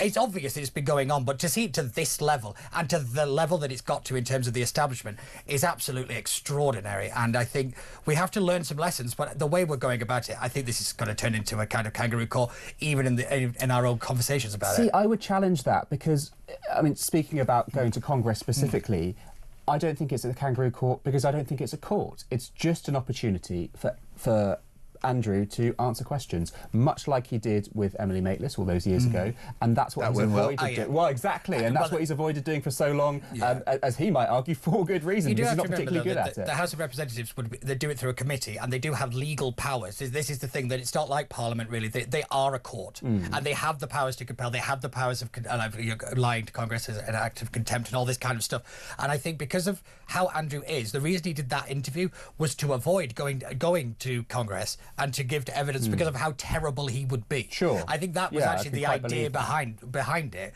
But obviously, Andrew being Andrew, he says, here's the definition of hold my beer when it comes to making a situation worse. But it will be fascinating to see if he goes. I do agree. I do think he should go. And I actually think that Parliament should have had the vote here to strip him of the titles. I think it would have been a great moment of, here's some kind of consequence to your actions from the British public. You use the British name, you use the British establishment and its power and its imagery to line your own pockets and do some terrible things. The public is going to have its say, and I think it could have done that through Parliament. I think it annoyed me, actually, when he got his title stripped the way he did, actually.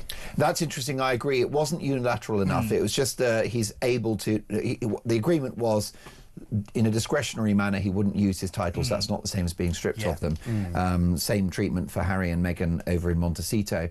Sebastian, I do wonder, though, far be it from me to defend Andrew, but as we can all agree, he's not been convicted of any crimes as such. There are allegations from this new data dump that the Microsoft founder, Bill Gates, picked up, contracted STDs, or a sexually transmitted disease, from a relationship with young Russian models. We don't know how old they may or may not have been. He denies the allegations, but also claims that he sought advice on antibiotics and whether he could sneak them into his then-wife Melinda Gates's food. Oh, wow. Right? So these are damning allegations, which, of course, Gates denies, but they're in that data dump. We're judging Andrew for that data dump. Why aren't we judging the others too? Is there a degree to which this guy, who's a member of the royal family, who can't sue, who can't defend himself, is the whipping boy, the fall guy, protecting powerful billionaires? I think it's purely because the allegations came out earlier. We've been dealing with the Andrew story since, 2019? I think he sat down did the interview much earlier on. It's been out, it's been in the papers. The Gates stuff, as far as I know, is new, and I would hope that picks up. I would hope that he comes out, responds if he hasn't already. And he's denied it, Okay, and that is allowed to run its course, because if those allegations are true, and as you say, we don't know whether they are, that would be incredibly serious as well. And whoever you are, if you do... But is there a degree that the US establishment are using Andrew as a sort of human shield to protect their own elites? Can I come in on Given that? the fact that he's I'm gonna come in hoovering on up that all the one. headlines. They don't need to. They could just pay the US state. They could just pay the way out of it. This is one thing that's been happening. Is actually there's so many deals have gone down, so that the kind of the legal department won't go after them, and they just kind of bought the way out of it. So they don't really need the whipping boy line. It's handy for the headlines, I suppose, but in terms of actually shielding them, they don't really need to be shielded because of the way that it's worked out in America. Their legal system is actually not that great, surprisingly, to literally nobody. Well, I'm very glad we don't have that over here in terms of, it doesn't matter who you are.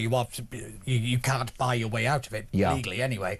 But this idea of he's kind of being used as a battering ram, there is something to it in a PR sense, but I don't really see it as a long-term gain, because essentially, as we're starting to see with the callers we're getting here, people are starting to go, it's getting a bit much now. That narrative is starting to develop, and when you get the kind of sympathy card, you look like you're kind of taking candy from a baby, and you end up looking like the mean one, and it's a very dangerous way to go about it. It's very unusual for the Prime Minister, Sir Keir Starmer Sebastian, to indulge in double standards, but he's very keen for Andrew to testify at US Congress, deafening in his silence regarding the former ambassador to the United States, Peter Mandelson, the architect of the New Labour project, who clearly had a friendly relationship with Epstein, and in this latest data dump is photographed in his underpants in the company of a woman wearing a shower robe. Not a great look. Do you not think the Prime Minister is guilty of hypocrisy here? I mean, I would want Mandelson to answer any questions that are asked to him. He's clearly in a very compromising situation. I think he knows that. He's been very upfront about that. And I would demand his honesty on all issues. The reality is the allegations that there are against Andrew do not exist against Mandelson. So much as he is in a, let's call it a dodgy position, there are no women coming forward and saying, this man has raped me. Well, he's in his underpants in the company of a woman in a shower robe. I'd love to know what the context for that one was. So would I. And the other thing that's of great interest is the funneling of cash into the bank account of his then lover, now husband. Yeah. Again, I mean, is that not a smoking gun? And why hasn't the Prime Minister been shouting about this on the rooftops? Well, Mandelson is no longer the US ambassador, so he's no longer in public life. Well, he's commenting on Andrew. I would also, he's still a member of the royal family by blood, but I would want Mandelson to come forward and be as honest as he can. But why hasn't the Prime Minister said anything? He can't, because then the big question is, well, why did you pick him to be US ambassador? If this is the thing, everybody on the streets knows Peter Mandelson, doesn't pass the sniff test. He got fired out of cabinet, was it 3 times for corruption, pretty much every single time. So how on earth anybody thought that this guy was going to be the right person to be our man in Washington, the single most important kind of foreign posting that we have, and it'd be perfectly fine. Let's not forget that Starmer overrode most of the kind of warnings that were brought up to him by these secret services and that kind of information. So that would be the question he would have to answer. I would like Starmer to answer that question. If he said, "Oh, well, that's fine, I went on personal that was all addressed at the time. We had that discussion a few months ago. But now we seem to have an extra layer of information about who knew what and when, because this is the thing. With the Mandelson situation, it's not that it happened in a vacuum and everybody else seems to have known a little bit about a lot of things. And this is the big thing with this guy, because Mandelson was he would have been great in the role because he knew everybody. He was somewhat of an Epstein figure in terms of being able to move between the business world, the political world, and I actually think he would have been a good ambassador if he was competent and not corrupt.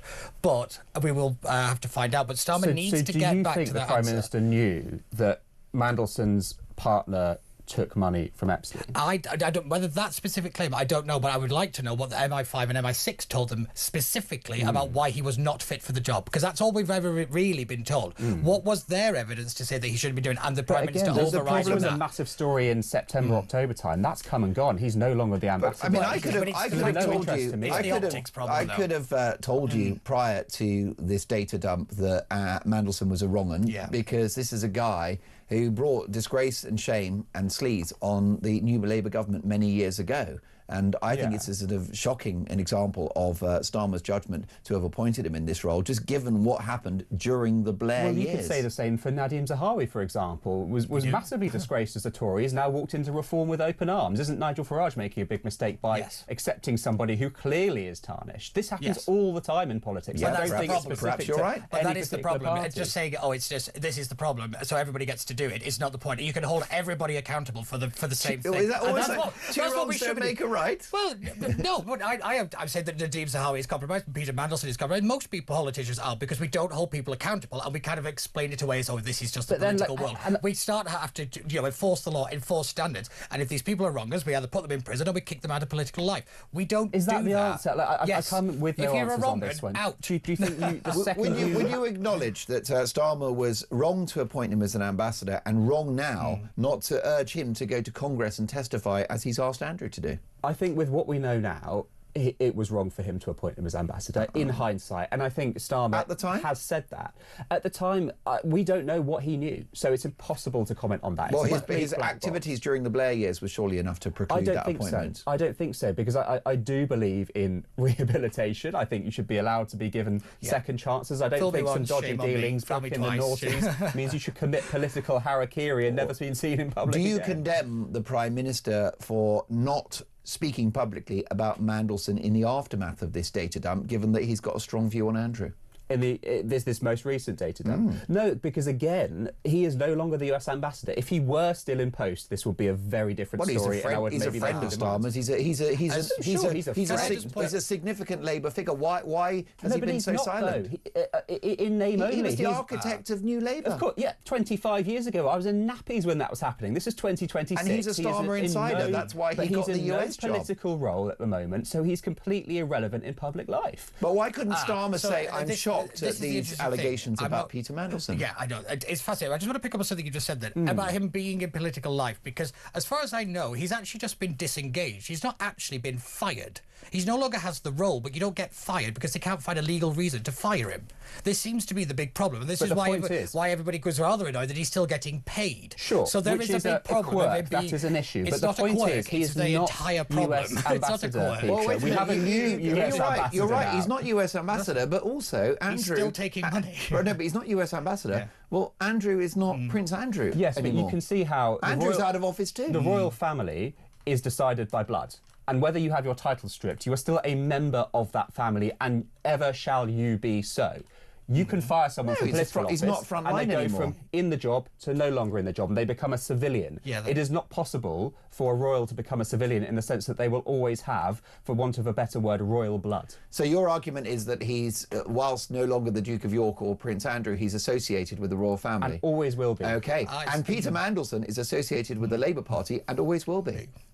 Only by previous behaviour, not by blood. Wobble. Did you hear that wobble in the voice? If they turn out to be secret brothers, if Keir and Peter turn out to be of the same womb, then we have a problem. But otherwise, the logic stacks up. There you go. Well, listen, folks, I'll tell you what, he's made a man for defence. What's in that coffee?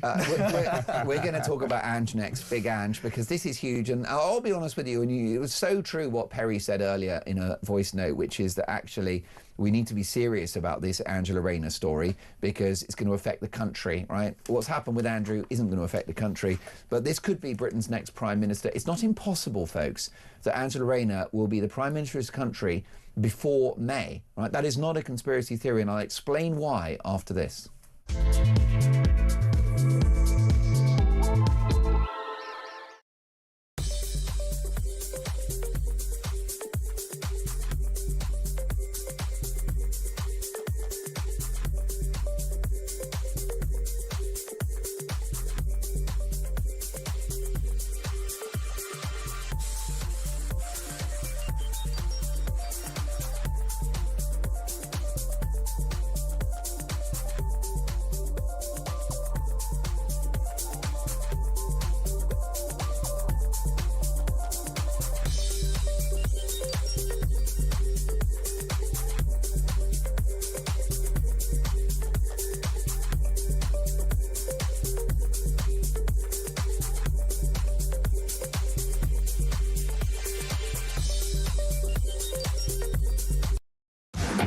Netflix's Bridgerton. They've taken a character who struggled with infertility in the books, and they've made her a lesbian. Now, of course, if you're a lesbian, you cannot have a child with another woman. That's how biology works. You know, the book, when they discuss the impact of her struggling with fertility, she was married to a man, and it was really, really quite emotionally damaging. And it's a really lovely storyline about the struggle of infertility and what that looks like.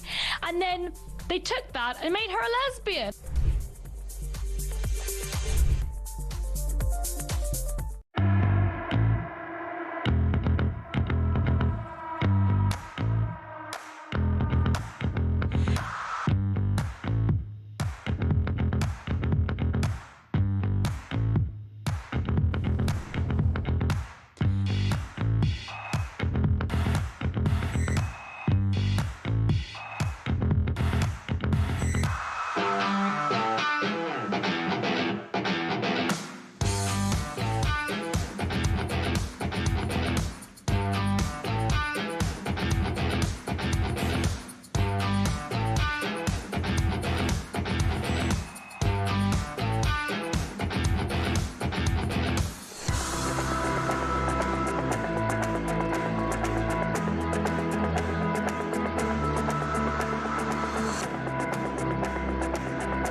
across the UK.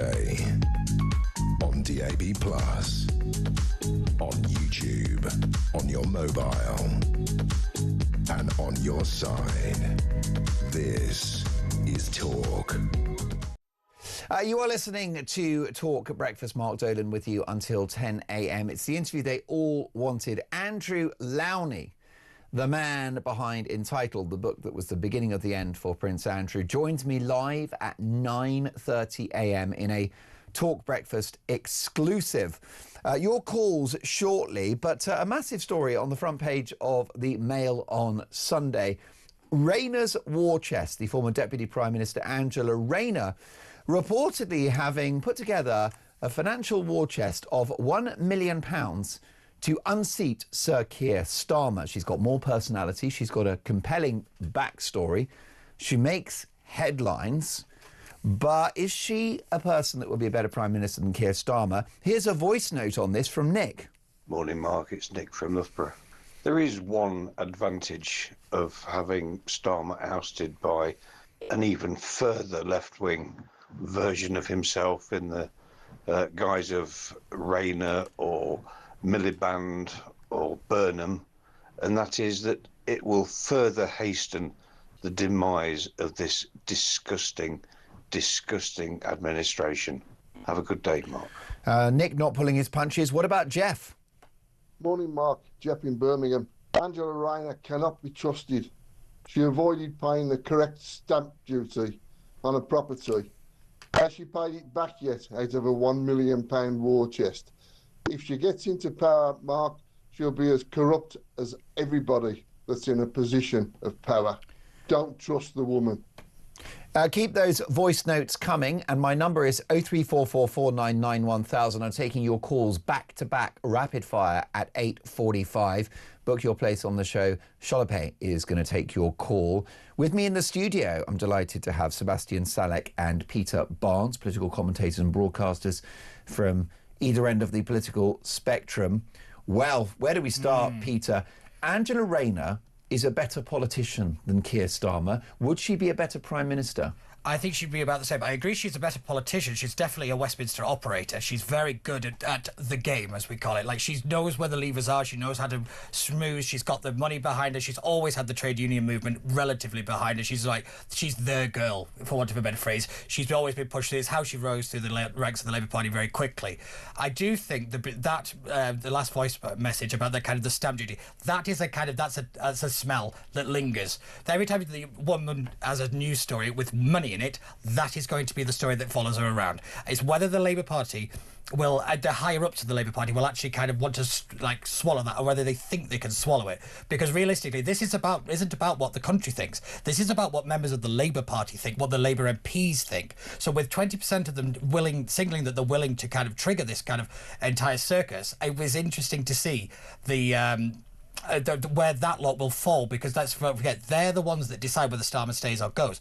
I'm starting to wonder whether they're actually going to do this, because they seem to have somewhat of a kind of Trojan horse, or what you've got a stalking horse, with Keir Starmer, because they seem to be running the show. They don't need to get a new leader. They just need to keep Keir Starmer to get their agenda pushed through. I think there's a lot of people on the backbench of the Labour Party that are very ideological and don't really see the kind of, we need to stay in power. They're like, we've got an opportunity, we're going to go hell for leather and get everything that we want. That's why we're getting a lot of things pushed through. I'm not so sure about that, because you have to remember that the Labour Party today looks a lot like the Tories of 2019. Oh, it makes them look like happy families. No, but in the sense that there are a lot of MPs who maybe didn't expect to be elected, are on very small majorities, and know that they have to fight tooth and nail to win re-election. So they will do whatever is best for their re-election prospects. And I'm pleased that at the moment nobody's taking any action, because I think any kind of drama like this is only going to make things more complicated. Keeping Keir Starmer for your election prospects is maybe not the best move. Well, who knows, because it's a very long way away. The Keir Starmer will never win an election ever again. That's quite clear, disagree with that. Yeah, so do I. I disagree with that. So do I. Have you both been on the cooking show? No, not at all, because I think people massively, I think people massively underrate the "we hate Nigel" vote. I think that coalition of voters will take a lot of beating, and I don't think Reform have quite realised the task in front of them to actually get into power. This is why I think Nigel's actually positioning to have a Tory Reform pact, because he thinks that he won't get the majority. So they're trying to box it out. Now, this is the future of our politics. Now you've got rid of the two main parties. Now, I think that your argument about Labour MPs with a slender majority is right, Andrew, but I think it's misdirected, because I think that they take the view they won't be getting back in, and what they want for the next 3 years is some proper socialism, and Big Ange will deliver it for them. It depends on the MP and it depends on the size of the majority. I think there are some who, and I won't name any names, but I do have people in mind who know that they won't get in and know that they were very, very lucky to get And elected. those people are dangerous because they don't have skin in the game anymore. Yes, as were the Tories of 2019 in a similar position. But there are many who will be jostling for re-election, and for them, survival is the name of the game. But isn't Angela Rayner someone that would accrue more votes in a general election than Starmer would? I don't know, it's so hard because you're into complete hypotheticals. We're looking forward 3 or 4 years. Well, she's feisty, she's authentic, she's real, she's fiery, Yes, she she makes has the headlines. tax problem. She's got the that sort of Trumpian populist streak, I think, which is the currency of modern politics. Do you know, the more you've made this argument, the more I've started to come round to it. I have to make, given the fact that These I are the actually people that cut through. Yeah, this is the fact that I actually think you go back to 2017 when Jeremy Corbyn won the argument. This country has opted for soft socialism again and again and again. And I do think that a kind of populist figure who is a much better communicator, which is a very rare phrase ever thrown with Angela Rayner's direction, I think actually she could actually do pretty well in a general election, which terrifies me. But I do think this about the internal mechanisms of the Labour Party, about getting this on the cards, because I do think I stick by it that I don't see the Labour Party making any moves till after this by-election and the locals. I think they're well in a better position. I think it could happen between the by-election and No, that's May. what this is. This is a signal to say I'm here when you want to go. That's what this is. This is just a big red flag. And also, I just wonder, Sebastian, whether Andy Burnham is a slight red herring. Because I've actually always felt that if there was a Boris-type figure within the party, it was Angela Rayner. She remains a sitting MP. And when I call her a Boris type, what I mean is she's someone that has an almost emotive relationship with the Labour movement. There's a spiritual and ideological alignment. There are people out there that are Angela Rayner fans. She's very good at exciting the base. And consolidating the tribe. That's her approach. She's willingly divisive. When she called Tories scum, that wasn't a drunkenness or a mistake. That was a tribal call, which absolutely landed. Well, this is it. I mean, and bear with me on this one, but I always think of Angela Rayner as Labour's answer to Jacob Rees-Mogg more than I Boris agree Johnson. with that. Yeah, I always say it's Lee Anderson in Reform. Yes, exactly. And they are the MPs who embody the spirit of their parties. Yeah. And I wonder, and I don't know, but there's a more or less nice way of saying that, and that's called mascots.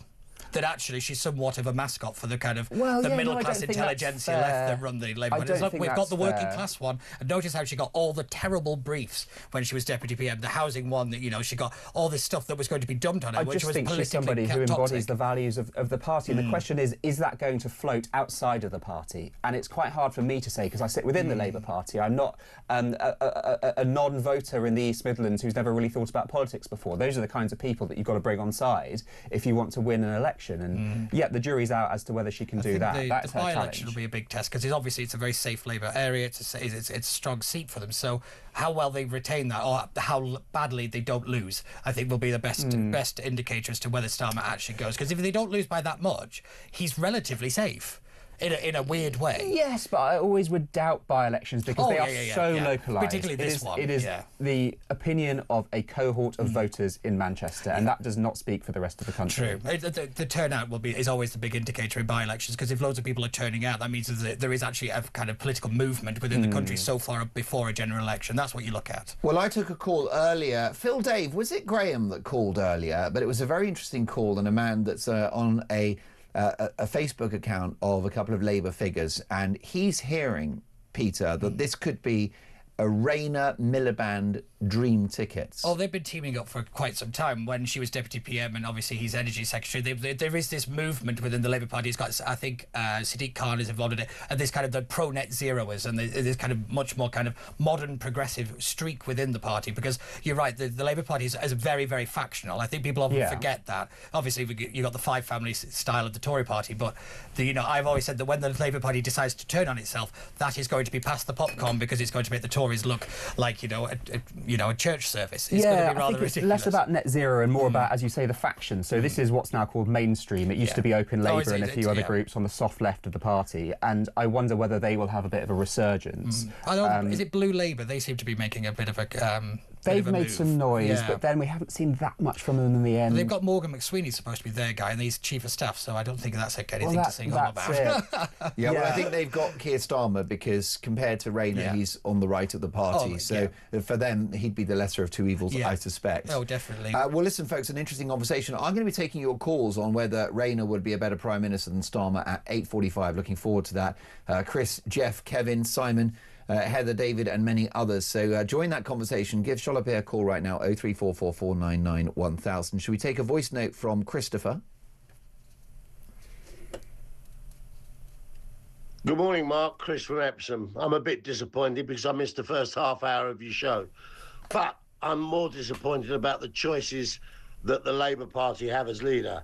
Let's face it, we have West Streeting that immediately gave away 26% wage rise to the NHS to allow them to come back and ask for more, or the doctors, should I say. We have Angela Rayner, who has the morals of an alley cat, pregnant at 15, bought her own council house, then managed to forget to pay her tax of £40,000, and at the beginning also accepting free gifts from Lord Alley. Or we have Shabana Mahmood, who says she's talking to everybody on all the things that she's in charge of, and she's actually engaging with nobody. What a choice. Well, Chris, thank you for your voice note, and I missed you for the first half hour of the show. Do be on time next time. It is 8:34. Next up, what about this for a story?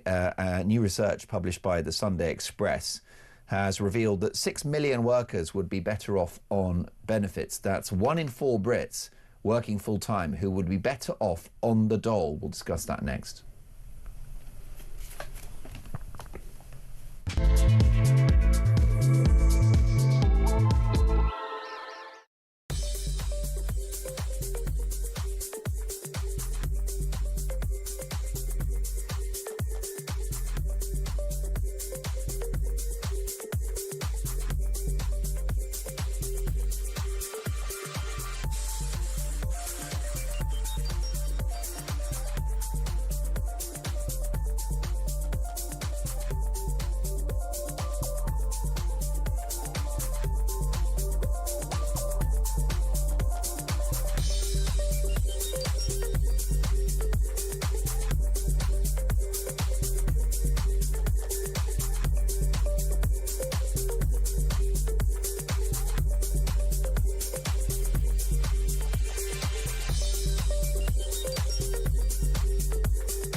Across the UK, on DAB+, on YouTube, on your mobile, and on your side.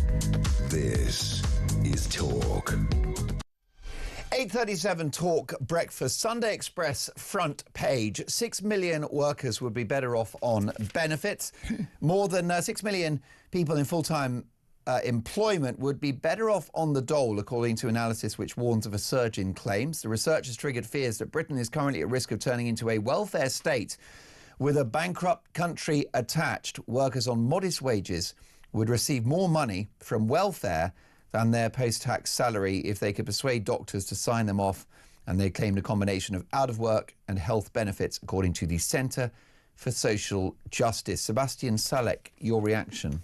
Well, first of all, the headline was interesting, wasn't it? Because you could rephrase it as 75% of people wouldn't be better off on benefits. And I'm interested to know why the Daily Express didn't go with that. Of course, we know the answer. They have an agenda to push. The other issue here is what this really means. They're setting this up as a comparison between you doing your work today and you sitting at home on the sofa doing nothing, getting money.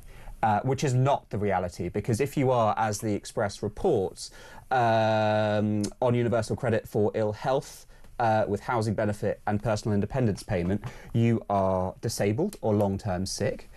You are also, in some parts of the country, going to be forced to live elsewhere, to move away in a high cost of living area like London. You're not going to get by on this a lot of the time. So the offer really on the table is, would you rather be sick or long-term disabled and living in a different part of the country in order to sit on your sofa? And I suspect most people would not take that deal. However, for 25% of the working population to be better off on benefits is too high, isn't it? Yes, and I think it speaks to how much work doesn't pay enough. The fact is, a lot of people who are on benefits are also I think you got confused. I think what it says is that benefits are too high. Well, no, because the ultimate arbiter, isn't it, is the cost of living. You got it the wrong way around. No. So let's put both of those aside. Let's put both of those aside and look at the cost of living. So what do you need to get by in life? I think wages and benefits should both be high enough to satisfy the cost of living. That is basic dignity, isn't it? It annoys me, but he's 100% correct.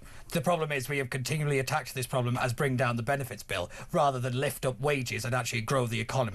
That's how you correct this problem. There is also the fact that we have the political issue of this is how has it ballooned that far out of control and nobody's taken any action? I think all political parties have got blood on their hands on this one. But also, this is a legacy of the Tories. Yeah, but it's also a legacy of, you go all the way back to the New Labour. You could even go all the way back to John Major if you want to. This is not this should not be party political at this point, because it is about getting the economy back on its feet, which benefits all of us. We have to put our tools, our weapons down to fix the economy, to then go back to fighting each other, because we're now at the precipice point where if we keep going down this line, we're going to have a welfare budget by 2030 that's about the same as the GDP of Denmark. That is not, it's just not practical, and it has to be controlled. We can't just keep blaming everybody for claiming it. One thing I do find interesting is the way that our society has said that's perfectly acceptable. It might be a small number, but the way some people feel that they can just sit at home and not do anything, and now society has said, oh, we can't say anything. I find that shift just as interesting as to how, we have suddenly you could have a free car if you don't have a particularly good day.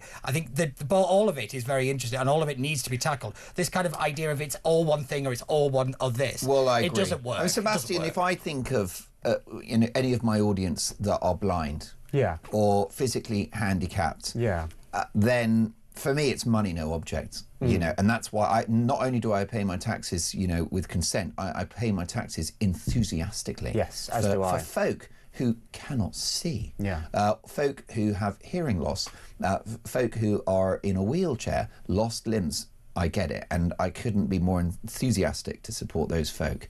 But what we've got now is millions of people with stress who are on long-term sick. They've been signed off by the doctor. ADHD, what the hell is that? I thought it was a band from the 80s. The bottom line is what we need to do is change the scope and scale of the welfare state so that it's there for those who cannot work and it's not there for those who can. So the threshold for PIP is this going to affect your quality of life? Is it going to make it so hard to work? Is it going to make it so hard to go about your day? And because you're depressed or you've had a bit of stress? Well, if that is the case, you've got a parking ticket. If that is the case, I don't care what's wrong with you. If you can't go about your life in a normal way, I will, as you do, enthusiastically pay my taxes. Now, the problem is we talk down mental illness. You mentioned depression there. There are many people who I'm sure we'll all know in our lives have been so depressed they can't get out of bed. They can't do anything with their lives. Winston Churchill had it during the Second World War. Winston Churchill had it during the Second World War. It's called Churchill's Black Dog, and he managed to defeat Hitler at the same time. And I don't think that's a bar we should be setting for anybody in this day and age. If you are so unwell you can't get out of bed, I don't care if it's physical or mental. It's a awful situation and you should be supported. Of course you should. However, the problem is what you've fallen into the trap of what I call the tyranny of the vague. Quality of life. What are you defining as quality of life? This is the problem. The language that we talk about it is so vague. And now I have a feeling that it's done deliberately so that you can keep pushing the advancement. Another one I don't want to hear. Can nobody please say the word stress to me? Yes. Because I'd like to talk about the stress of my audience members who are thinking twice about whether to switch on the heating, whether they've had to do that trick now where when a bill comes in, they open the envelope not fully just to see that, oh yeah, it's another one that says final demand, and they don't open the envelope, otherwise, that frankly, they can't go on. But that's what I call stress. Because you make a good point. We mustn't be vague. We must always be specific. And here it is, and I hope this helps. There are two components of PIP. Daily living mobility. The first is how well are you able to eat, dress, wash, all the rest of it, daily tasks. The second part of it is how well do you get around? Can you move? Can you plan journeys? Can you do all of that? So I think if you're unable to do that, if you're unable to make journeys, if you're unable to dress, eat, wash, again, regardless of what the situation is, regardless of whether it's physical or mental, you should receive help from that. And I would very happily pay my taxes you to help can't that. physically, you have mobility problems. It's not the same as an issue of depression. I do think that no, because even that threshold thing, it's still not specifics. And I do think we've now got the point we're going to have to be very specific about who gets what, because we've just given it out like it's free candy, and unfortunately we're not Willy Wonka and we've run out of chocolate. So look, I think there's probably a middle ground here where is it a mistake that we assess these kinds of claims over the phone? Oh, yes, 100%. it is. And I'm pleased to see that this government is looking at ramping that up. In-person assessments. That's really important when you're talking about physical and mental health. You have to be able to see the person. So yes, there is some room around the edges to improve how this is done. But the principle of if you are lying in bed unable to move because you are so mentally unwell, you should receive support. Again, if we're going to reduce it to that level, then of course. But my problem is, even the Labour Party could talk about it, but you couldn't even cut $5 billion out of the budget. You actually ended up costing us more money at the end of it. In bed so unwell because you've got bipolar disorder, which is a medically provable condition, definitely. But if you've got something called stress or anxiety or ADHD, that cannot be proved, and therefore it's being scammed by thousands of people. And I've got folk listening to this show who get up early in the morning. I've got a bricklayer who called me earlier,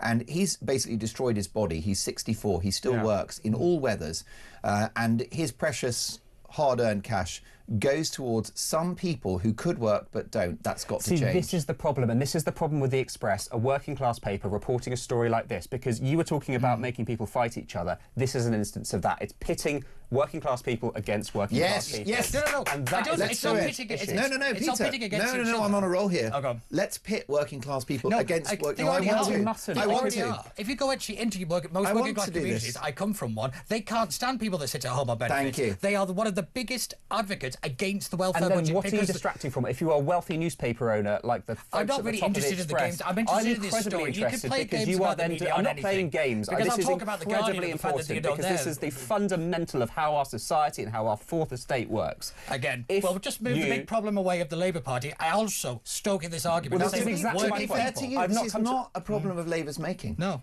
but look, I've not made my point yet because you've talked over me, Peter. So allow me a moment in the sun. The problem is, if you are a rich newspaper owner, you are incentivised to distract from the fact that rising inequality is making the rich richer, is making the poor poorer, and you are dividing the working classes on that basis. So let's not pit people who are on low wages against those who are on benefits. You're the one that's doing it, not the rich people. Because rich people are not rich. Rich people are not rich. That's completely baseless. Again, you're talking over me now.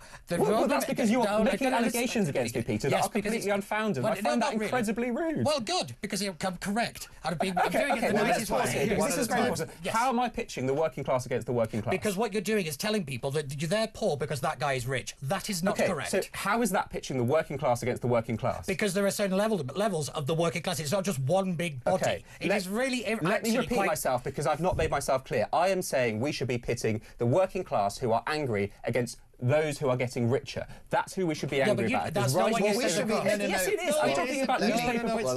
Hang on. Can I just come in here, Peter? Because I talked very clearly. No, you didn't. What you just said second time is not what you said, because you said because they're getting richer. Oh my God, Peter, please. I'm talking about newspaper bosses versus the working class, and you're saying I'm pitting the working class against the working class. So can I urge you, in the politest possible way, to listen to what I say before you come with a frankly flippant, inaccurate response? No, it's not really. Not a good look. Well, again, changing your position halfway through your argument. argument is not a good look. Sebastian, I'm pitting the working class against the non-working class, the people who could work but don't. And my concern is the country's broke, we're in the red, and it's not fair for people to work hard, get up in the morning and put a shift in whilst others don't who could.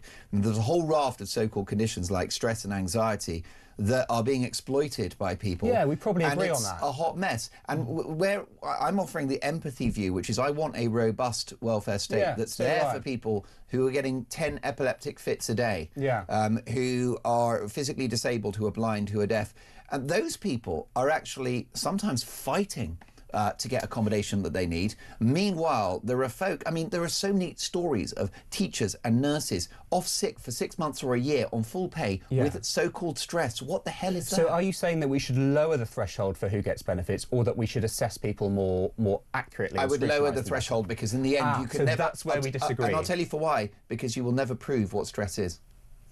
Because it's, I suppose it's because it affects different people. Philosophical statement, Mark Dolan. No, but it's true. It can't be. You know, if someone's blind, I just want to give them £1 million. Because it's again, very unfortunate. there are degrees of blindness, aren't there? Many people who are blind don't just see completely black. Yes, exactly. But if it's there are degrees of visual impairment. Sure, but that's very. I wear contact lenses. You wear glasses. Are you blind? No. At what point that's do you become blind? different. Well, that's very different from Stephanie from accounts, who's basically got the blues. I'm sorry, well, Steph. Because once again, you're talking down mental health, and we mustn't do this. Yeah, it's I want so to talk important. it down. Yeah, no, but that's half the problem. It's is we're trying, because it's not bipolar the biggest disorder. killer of men in this country. It is such a serious problem. And when we talk down mental health, we make listeners and viewers feel like they can't talk about their own mental health. And I bet you the vast majority of those men with mental health put a shift in every day on a building site. I bet they're working on the roads at 4 in the morning. But they're not talking about their mental health. Sure, but that's why they take their own lives, and that's a tragedy. But that's the real problem. You can't work when you're dead. Listen, folks, it's really important. No, it's good. Listen, I'll tell you something that there's been a great debate, and plenty of people, right? Half the audience will agree with you, Sebastian, half will agree with you. Peter, no one agrees with me, which is the story of my life. It's been a great debate. Please come back and let's have it all. The bottom line is we all care about society, and I suppose the debate is how to get there. And everyone is sincere in that objective. Yes, definitely. So listen, this hot mess is a Tory. Labour haven't just screwed the country. So let's hope they can turn it around. Sebastian Salek, thank you so much for joining us. Labour councillor Peter Barnes, political strategist. Next up, your calls. Angela Rayner, would she be a better Prime Minister than Keir Starmer?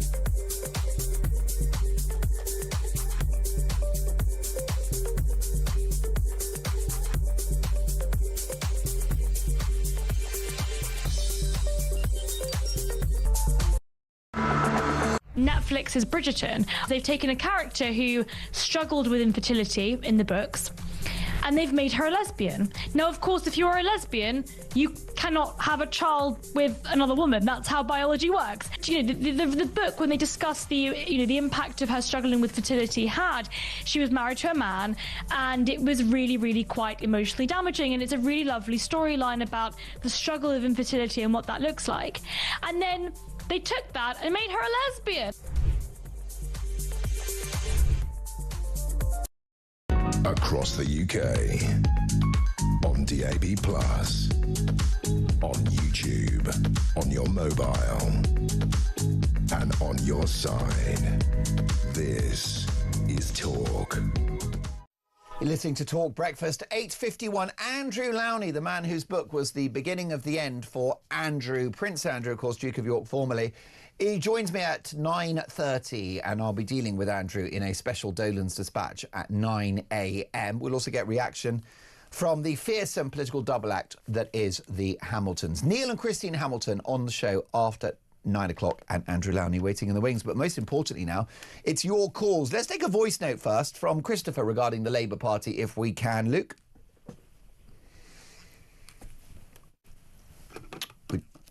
We've actually played it. There you go. You see, I'm proving to you that this is a live radio show. David is in Gloucestershire. Good morning, Dave. Good morning, Mark. How are we all? Very well. Please take over. I've lost the plot. Angela Rayner, would she be a better Prime Minister? Before I get to benefits, Angela Rayner, would you take her over Starmer? No, I wouldn't take her at all. I think she's an absolute disgrace. I'd love to know the whole truth about this stamp duty. Has she paid it? Has she not? Yeah. Journalists should be chasing it. If she's paid it, then fair enough. If she hasn't, why is she still an MP? Why aren't the bailiffs going after her? Because we would have... I had the bailiffs chasing me 30 years ago, or whatever it was, for poll tax. They came to my mum's house and went through my bedroom when I was 22 or something with poll tax. You know, it's very, very true. You raise a very, very good point, and it's one rule for them, another for us, David. What about this story regarding benefits? Sunday Express, 6 million workers would be better off on benefits. That's a quarter of the population who work hard, who would be better off sat at home watching Sky TV. It's an absolute disgrace. Now, my situation is I am completely blind. I had an accident 8 years ago. I was left completely blind. Now, luckily, I'm not too bad financially because it was an accident and I had some compo. But those people that are on benefits should have to prove their benefit, or they need the benefits every now and again. I don't mind sending a letter off with a doctor's appointment or a doctor's certificate to say I'm still blind. You know, I get really cross. These people who've got stress, you know, they say, oh, they're in too much of a dark mood to leave the house, and the whole family are. Well, who's going out to get the shopping then? Who's doing this? Who's doing this? David, there was a woman on Question Time, which is, of course, the flagship BBC politics show, who said that she can't work because of her anxiety, except that she was on national television talking about it in front of an audience of millions. Well, exactly. So it's absolute, BS. She wasn't very anxious for the TV cameras. I mean, for you, David, because my focus is the ethical and moral argument for benefits, and I would focus it on people who physically cannot work. You may be blind, you may be deaf, you may be fully disabled, and I draw a distinction between that and someone with ADHD, stress or anxiety. Am I wrong to make that distinction? No, I don't think you are. As I said, anybody that's genuinely disabled will have no problem improving it and going along to the assessments or whatever, or even a doctor or professional. You know, I'm with some of the, I go to Moorfields. So those doctors can write a nice letter every now and again, every year, every 2 or 3 years, to say, yes, David is still blind. You know, that is no problem. But surely that is just the basics. But I think people who are unemployed, they should have basic, I've always said, you get full benefits for 3 to 6 months. Then it goes down again and again and again. Because if you're so happy to be unemployed, you know, you can't be unemployed. You know what we're saying? Well, I do, David. I mean, what I would say is, if you don't work, you don't eat. I think that would be an amazing mantra for a future administration. If you don't work, you don't... I'm self-employed. If I don't work, I don't eat. And most of my team are the same, many of my viewers and listeners. If you don't work, you don't eat.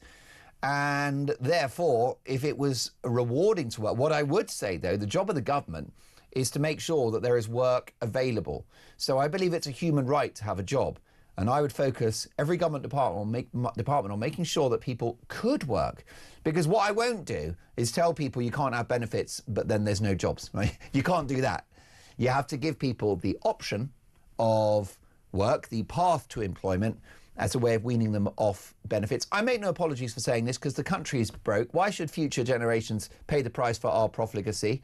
And also, why should genuinely disabled people pay the price for those who are not? David, I wish you well. Call me again soon. You're an absolute rock of strength. Worth stressing, by the way, that many disabled people who have sight issues, in a wheelchair, lost limbs, they're deaf, many of those people work as well. That's what's truly amazing. Simon, Big Simon, is in Wigan. Simon, would Angela Rayner be a better Prime Minister than Keir Starmer? Oh, infinitely worse, Mark. And I know for a fact she's already on manoeuvres in Gorton and Danton. Really? Now, what leads you to that assumption? Well, you've got a woman, Mark, who's been on the streets this weekend at Gorton and Danton who hasn't paid, to my knowledge, 40 grand of stamp duty. Now, if she knocked on my door and I was living in Gorton, Denton, Mark, the first question I would ask her is, Angela, have you paid your taxes yet? Because I'm paying mine. I says, you preach socialism, but you certainly don't practice it. I'm not voting for you or anyone to do with you. I'm convinced, Mark, she's in that constituency to actually undermine that campaign for that young councillor. I'm convinced she wants Labour to lose Gorton and Denton, so it puts Keir Starmer under even more pressure, so it makes it more likely that she'd be able to mount a challenge. I'm utterly convinced of it, Mark. Well, of course she does, because if Labour lose that by-election in Greater Manchester, then Starmer will be blamed, won't he, Simon, because he blocked the candidacy of Andy Burnham, who would have won, at which point he's under pressure, at which point it's possible, Simon, that he goes before May, not after. Absolutely. He'll come under so much pressure now from within the party, from his backbenchers. I mean, most of his backbenchers are well to the left of him. I mean, Starmer's a lefty, but these backbenchers are way left. So, you know, he's going to come under massive pressure. And it throws into total confusion what's going to happen with the outcome of this seat now as well. Because you've got other candidates coming to this seat now, like Nick Buckley from Advance UK, and he's going to split the vote on the right now. He'll take votes away from Matt Goodman. So really, who comes out of this now is anyone's guess.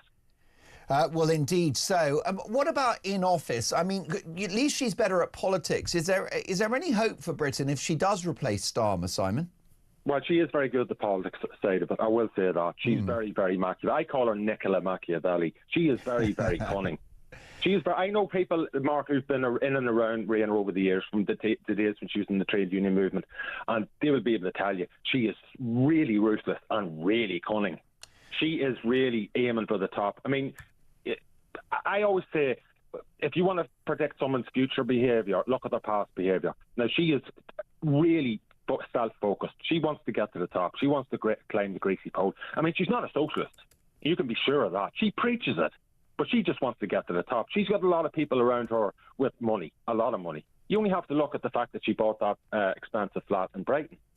Wow. Just as an indicator of where she's at and where her politics is at. She is no socialist, I can tell you. Damning words. Thank you so much for that. Simon there in Wigan, who points out that this woman is ideologically inconsistent, that she hasn't, as far as we know, paid her stamp duty yet. And yet, we are living in a clown world where she may well become our next Prime Minister, potentially sooner rather than later. What do you think about that? Andrew Lowney, royal author that brought down Andrew, is next, plus Dolan's Dispatch and the Hamiltons.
across the UK. On DAB+, on YouTube, on your mobile, and on your side. This is Talk.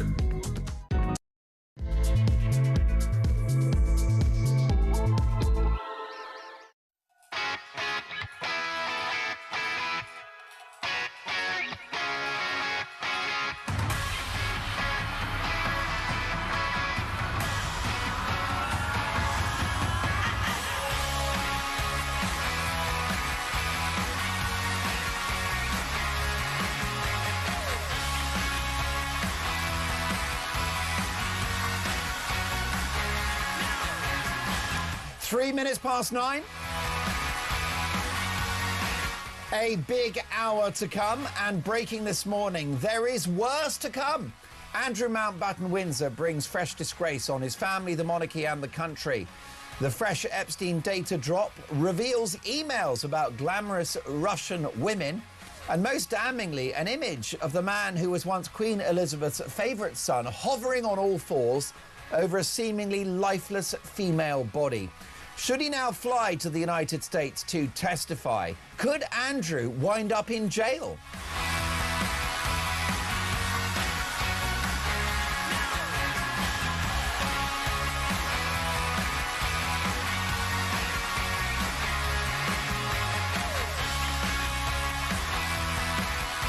And where does King Charles go from here? Is the deal between the brothers to accommodate Andrew free of charge in Sandringham for the rest of his life now in jeopardy? Will Beatrice and Eugenie dump their disgraced father? And what about Fergie, the shameless grifter, also quoted in the Epstein emails? Well, folks, it's the interview they all wanted in a Talk Breakfast exclusive. We're joined live at 9:30 by another Andrew, Andrew Lowney, the fearless journalist whose book entitled was The Beginning of the End for Andrew. He's live at 9:30 in a Talk Breakfast exclusive.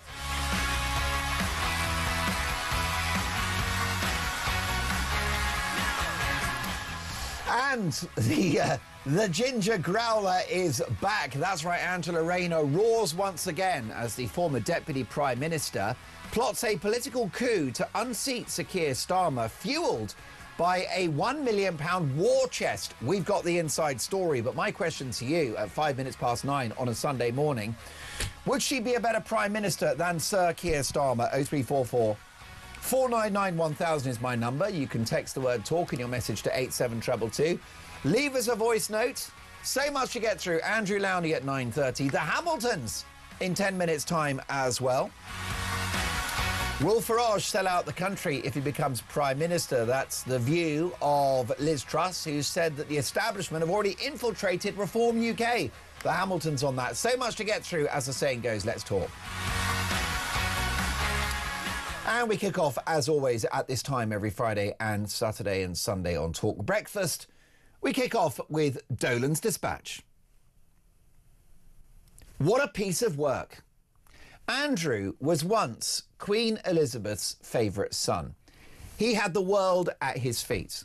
Compared to the, let's say, quirky physical features of his older brother Charles, Andrew was the most conventionally handsome of the family.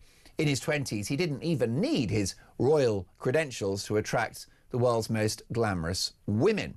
He was a dashing and charismatic young man who served with distinction in the military. Now, I'm going to be interviewing the man who helped to bring down Andrew, another Andrew, journalist Andrew Lowney, at 9:30 this morning, whose book entitled, published last year, was The Beginning of the End for the former Duke of York. And whilst the book paints a picture of an arrogant, spoiled and not very bright man, and a human being that's inherently deeply selfish, the sections about his time serving in the forces, and particularly in the Falklands, well, they come across very well. The praise is glowing. His colleagues in the military don't have a bad word to say about Andrew at that time. But perhaps it's the curse of being the spare that he, once retired from the Navy, decided to just indulge in an incredibly hedonistic lifestyle. He had nothing to do post-military, no direction. All he had was fame, privilege and millions of pounds at his disposal. At which point he became an incredibly indulgent figure, focused on two things and two things alone: money and sex. And what's played out over decades now is a completely different Andrew to the one that served in the forces. Once a great asset to the royal family, the most photogenic and presentable of the clan, to becoming the man that nearly destroyed the institution. Questionable business deals, racking up massive debts, an embarrassing liability of a wife in Fergie, who was as much of a shallow grifter as he was. So maybe Andrew suffered from the curse of the spare, with no identity, no structure in his life, which is why he chose this indulgent lifestyle. And of course, all of that led to an ill-advised friendship with a convicted sex trafficker in Jeffrey Epstein, whose crimes are too egregious to describe on a family show. Now, that famous original photograph of him with his hand around the midriff of his sex accuser, Virginia Giuffre, was damning because it linked him to her. It was inappropriate for the son of the Queen of the United Kingdom to pose in such a way, and it linked him to Giuffre, which paved the way for that 12 million quid out-of-court settlement bankrolled by Elizabeth. But really, folks, it wasn't Elizabeth, because that was our money, because we pay for the royal family. Yes, we picked up the bill. But this latest brand new image following the fresh Epstein data drop of Andrew squatting on all fours over a seemingly lifeless female body is a new low. And it's a more damning piece of evidence than anything we've seen so far. This photograph is creepy. It's sinister. In my opinion, it looks like a crime scene. Who is this woman? What is her name? What is her age? What is her nationality? What is her relationship to Andrew and to Epstein? What was her physical state when these bizarre photos were taken? We may never know. Now, that embarrassing fool, Sir Keir Starmer, has decided to weigh in, presumably seeking to draw attention away from his embarrassment in China, where he sold out the country for a few economic breadcrumbs. And perhaps he wanted to talk about Andrew to distract from the bitter civil war playing out within his own party. Perhaps he talked about Andrew because he was a bit embarrassed about the architect of the New Labour project, former business secretary, former US ambassador, Peter Mandelson, who in this cache of new documents is photographed in his underpants in the same room as a woman wearing a shower robe.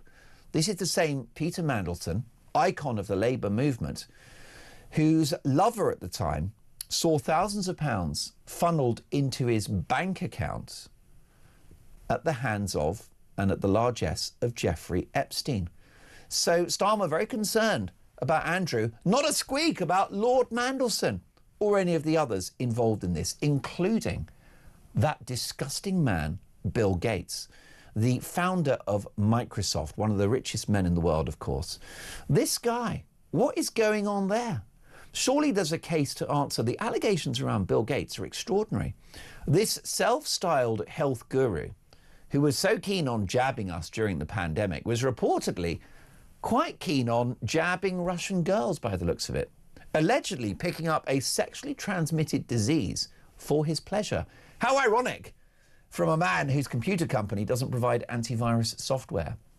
In this latest document drop, it's claimed that Bill Gates asked Epstein how he could get hold of antibiotics, how he could be treated for these STDs, and how he might sneak antibiotics into the food of his then wife, Melinda Gates, without her knowing.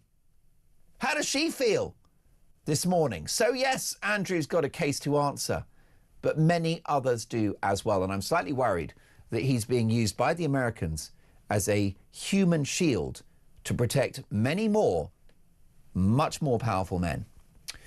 So when it comes to Andrew, you know, there's no secret here. He's very clearly a fool. He's stupid, probably dangerous. King Charles has got to act. He needs to take him in hand. Forget about that cosy deal for a luxury mansion on the Sandringham estate. Put him in a shed, okay, that locks from the outside. Give him a curfew. Replace the Range Rover with a Fiat. And get rid of the butlers, the shells, the helpers, all of that stuff, the chefs. Get rid of the accoutrements of wealth and power. Take away his horses. Take away his beloved guns. Let him stew in his own juices as he reflects on his shocking behaviour, which has shamed a family, which has shamed a monarchy, and which has shamed a nation. 03444991000. My number is that, and you can text me. Text the word talking your message to 87222. Andrew is in Hertfordshire. Good morning, Andrew. Good morning. Thank you ever so much for that. It must be very difficult to start the day being that bitter. Prince Andrew has done nothing criminally wrong at all. And you work for an organisation, News Corporation, that monetised Sienna Miller's miscarriage through phone hacking and lived off the revenues. Murdoch's lawyers go into court, force the opposition to accept money.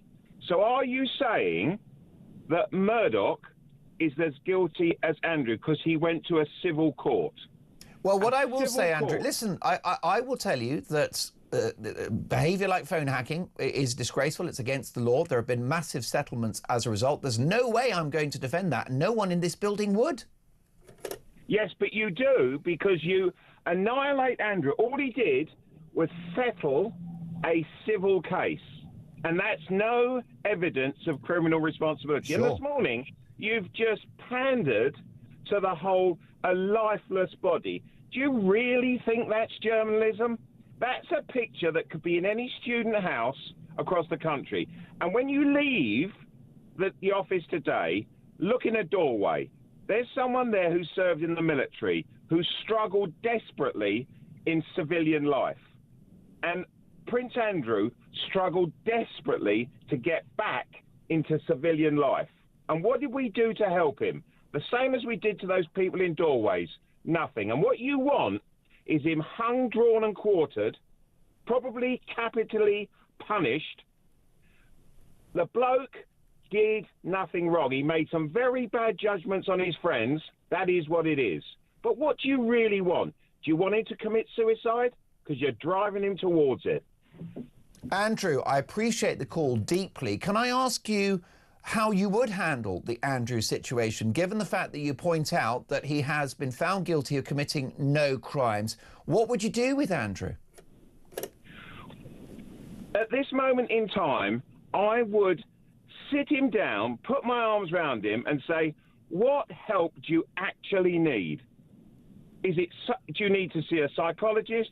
What can we do to help you so that you have some sense of self-worth? Because remember, when he flew that helicopter, there were, I think, 5 people in the crew there. They put their trust in him. He served his country. Why don't we help the person? We seem to help. Someone comes across in a boat from Calais. We can't do enough for them. Why can't we help this young man? Did he not fill his boots financially as a so-called trade ambassador? This is a guy that lived high on the hog for decades, didn't he, Andrew? Because, okay, yeah, don't vilify. He was trying to find something to do, and all he lacked was someone to sit down and say, if you look at the film Rambo, when he shoots up the petrol station, it's one of the best bits of acting you'll ever see. Stallone says, I could fly a helicopter, I could drive a tank, all my friends are dead. We never help him, Andrew, or any of these veterans. We just like to see them fail. I accept he got lots of money and he went round the world, but all the time there was that, as great a life as it must have been, that probably was the biggest cry for help you've ever seen in your life. Andrew, I think by some distance the most important call of the day, because you disagree, and I'm grateful that you have. It's all about opinions, and thank you for pointing out that Andrew has been found guilty of no crime. And Andrew in Hertfordshire there feels that there are double standards. If I'm sitting in a media company that has broken the law in the past, which is egregious and wrong, and Andrew's saying, how can you sit there with a straight face and condemn someone else for a crime they didn't commit? Andrew, thank you for that. Call me again soon. And that's what this show is all about, is the definition of Talk Breakfast. If you disagree, give me a bell and put your case. Is Andrew right? Has the former Duke of York been thrown under the bus? Is it trial by jury? Are we driving this guy to suicide? Is the coverage of this story dangerous and wrong? I'd love to know your thoughts. Because as you probably noticed, I'll put them on the radio. So much more to get through. Andrew Lowney live at 9:30, of course, the man that brought down the former prince in no uncertain terms with his book entitled Much More to Come. Next up, the Hamiltons. Don't go anywhere.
Netflix's Bridgerton. They've taken a character who struggled with infertility in the books, and they've made her a lesbian. Now, of course, if you're a lesbian, you cannot have a child with another woman. That's how biology works. You know, the book, when they discuss the impact of her struggling with fertility, she was married to a man, and it was really, really quite emotionally damaging. And it's a really lovely storyline about the struggle of infertility and what that looks like. And then they took that and made her a lesbian.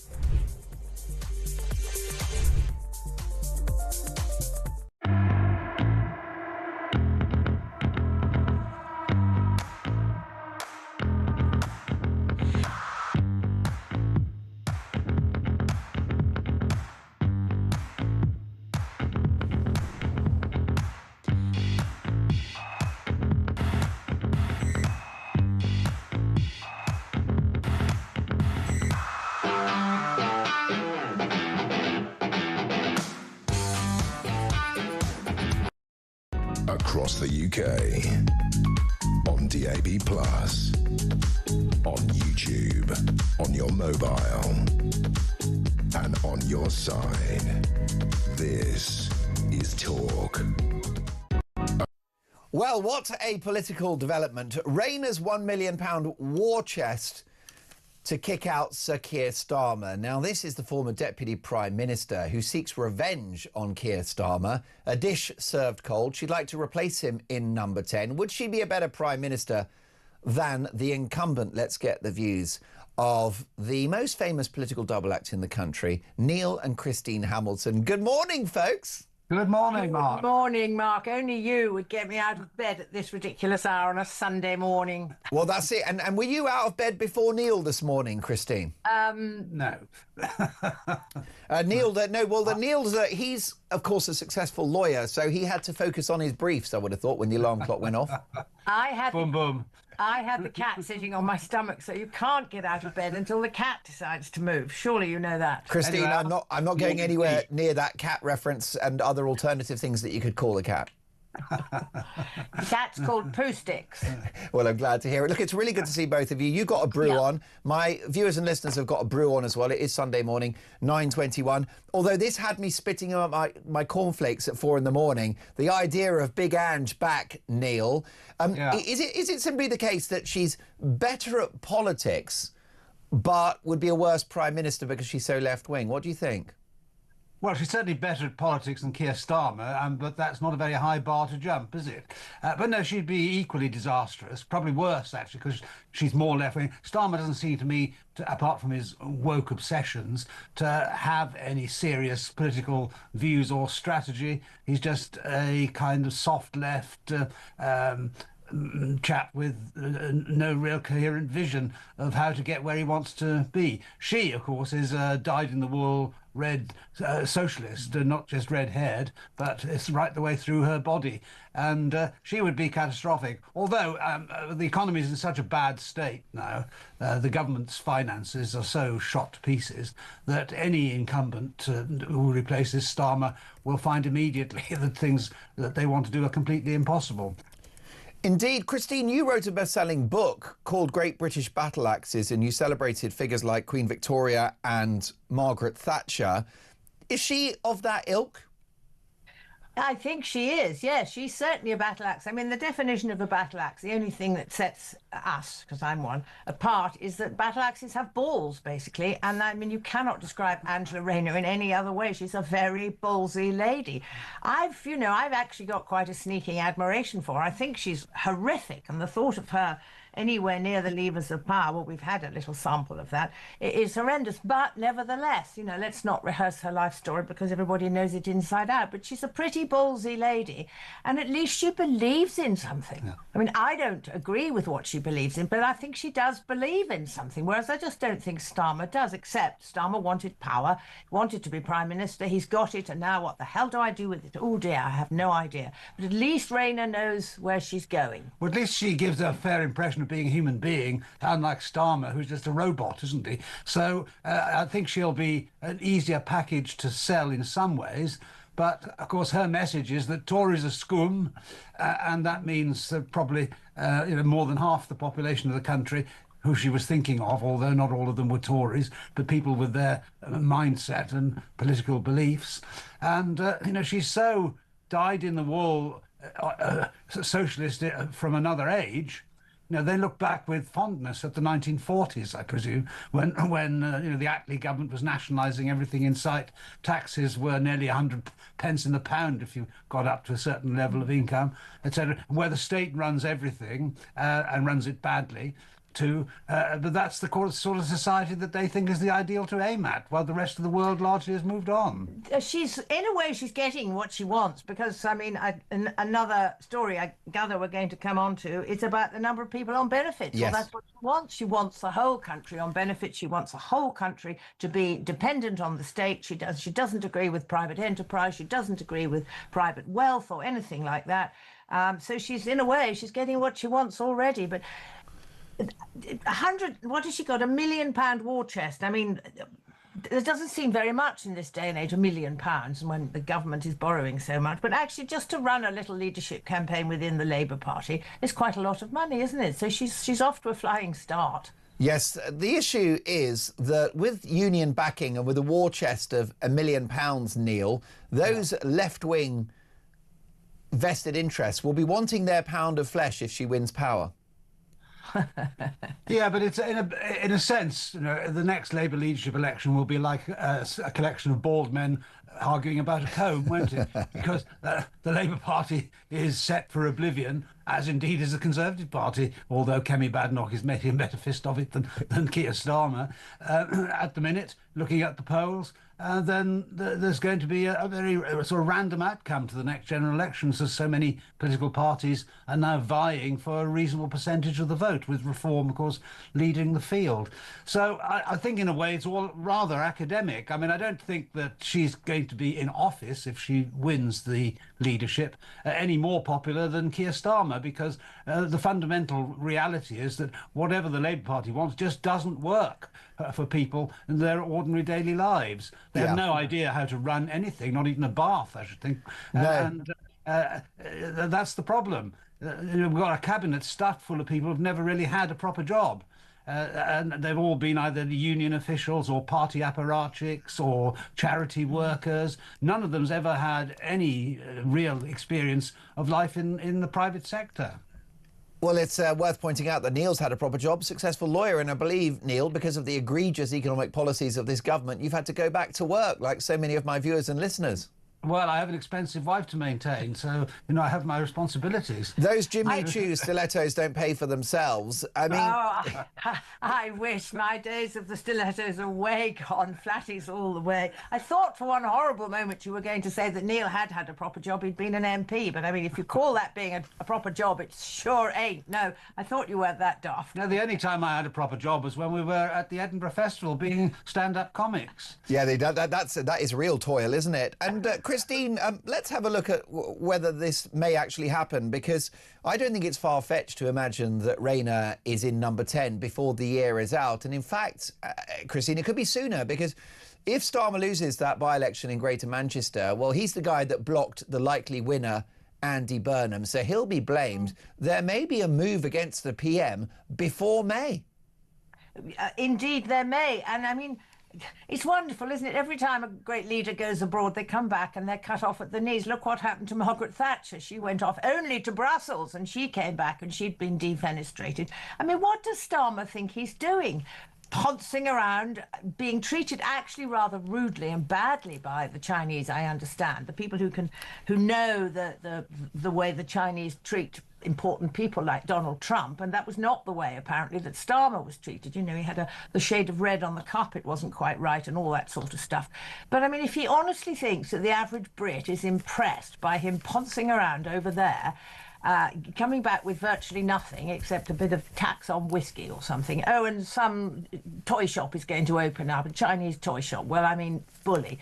I think he lives in cloud cuckoo land. As I said earlier, all he ever wanted to do was get into power, and he has no guiding principles. He has no idea what he wants to do, and goodness knows what goes on in his head at night, when they're on their own, he and Lady Starmer. What on earth do you think their conversation is? How do we rescue this, darling? You have to wonder, don't you? Chris says... You have to wonder. I've forgotten the question, sorry. Well, of course, they've got a very bulletproof marriage, allegedly. Chris says Mark Rayner is a champagne socialist that don't like people with money, but loves money for herself. Yeah. Listen, we'll get to more of your feedback on that shortly. Another big story to draw your attention to, Neil and Christine, is the Sunday Express. 6 million workers would be better off in benefits. That's a quarter of the working population who might as well stay at home watching Sky TV, guzzling Domino's pizzas and drinking Coca-Cola. Now, we had a conversation earlier. I've suggested that we need to scale back provision for so-called mental health. People off sick for months on end with stress or anxiety or ADHD. Well, we've received a call from Paul in Lancashire who says that my remarks are actually unacceptable because I compared ADHD to AC/DC, which is an 80s Australian heavy metal band. He said that remark is unfair and wrong. He's got a grandson that has ADHD and it's a serious condition. So what do you think about this? Neil, the country's broke, but there are people out there with mental conditions. Should we be paying them by way of support? Well, of course, there are mental conditions which preclude people from working or make it more difficult for them to work. We all know that. But there's been such a vast explosion in the numbers of people claiming these benefits and saying that they have these conditions that it's inconceivable that these are all actually true. And the tests have got to be far greater we're just at the moment exponentially increasing the numbers of people who are taking, and there are fewer and fewer people who are actually giving. So the elastic will break eventually. After all, this benefits bill this year is £315 billion. That's scheduled to rise by 2030, only 4 years' time, to over 400 billion. That's 20% of our total national income is spent on benefits alone. So if you've got 25% of the population of working age who aren't working, then inevitably that means your national income is going to be so much lower that you can't really afford to provide the lifestyle that we ought to be able to give to people who have genuine complaints that make it difficult or impossible for them to work. That's the problem.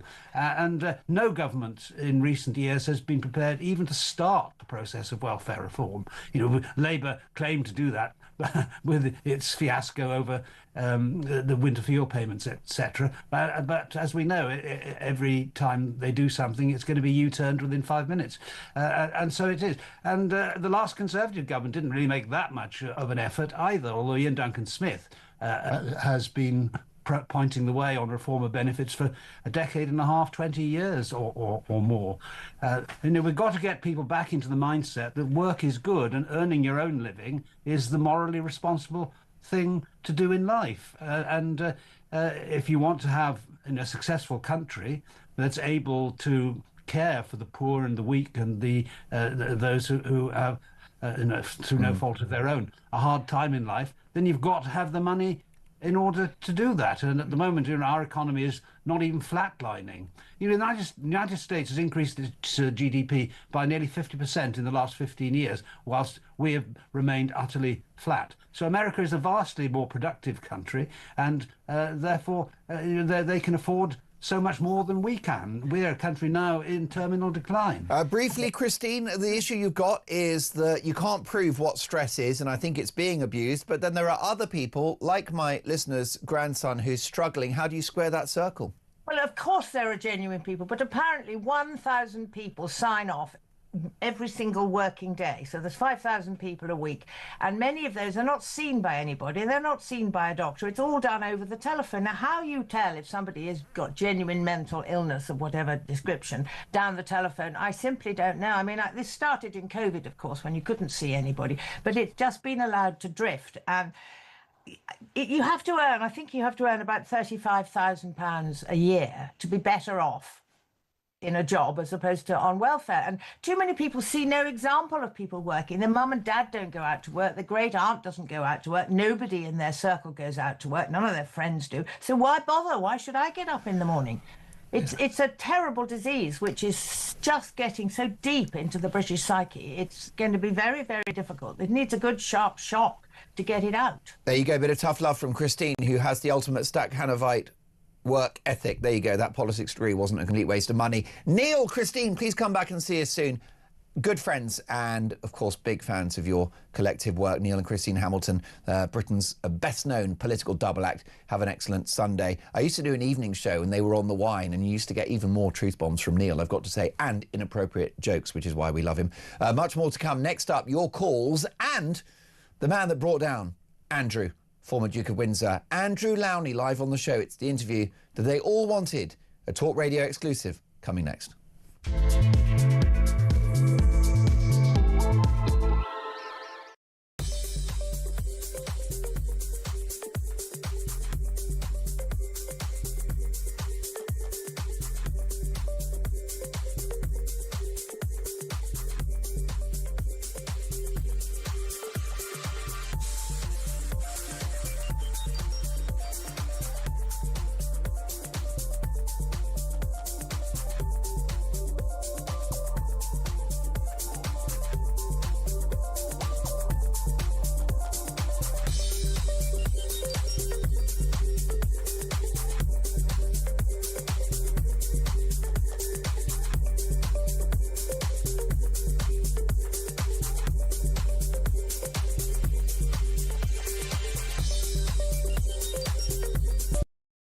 Across the UK, on DAB+, on YouTube, on your mobile, and on your side. This is Talk.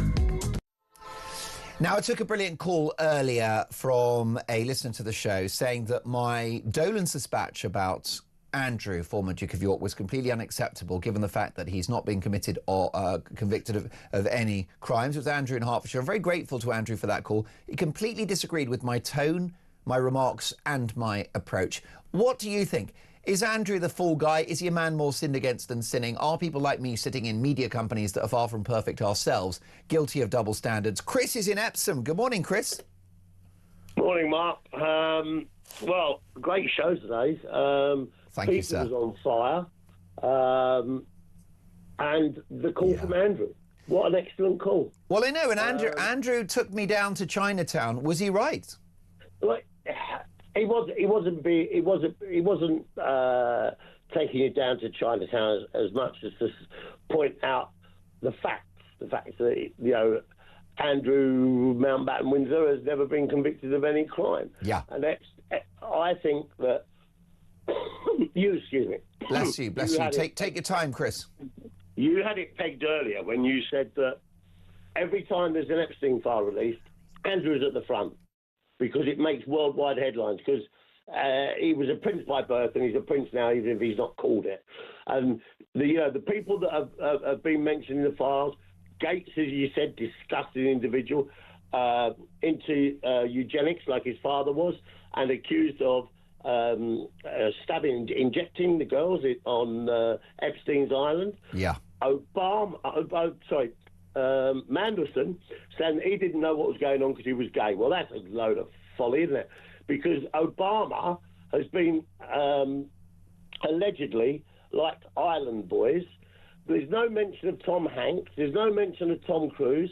There's not much mention of Bill Clinton that used Epstein's jet like somebody going to work on the tube. I mean, it's ridiculous. Andrew is taking the fall for all of them.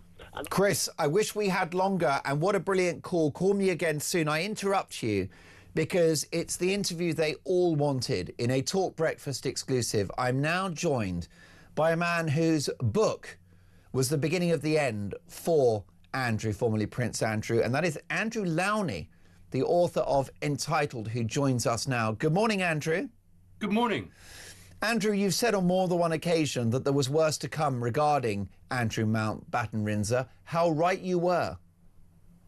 Yes, well, I mean, it's lovely to see some of the stuff come out because it confirms very much what I found in the course of my 4 years research. I've been calling for a long time for the case to be made against Andrew, that the Met and the National Crime Agency, and indeed HMRC, should be investigating him and Sarah Ferguson. And I think there's now even a greater case for that to happen. And I've always stressed that Fergie was very much part of the story, that the relationship that they had with Epstein was much deeper, went on much longer, lasted much more recently. And I think this is all coming out now, which is great. Is it true that Sarah Ferguson may have introduced Andrew to Epstein in the first place? Do we know how the two men came to know each other?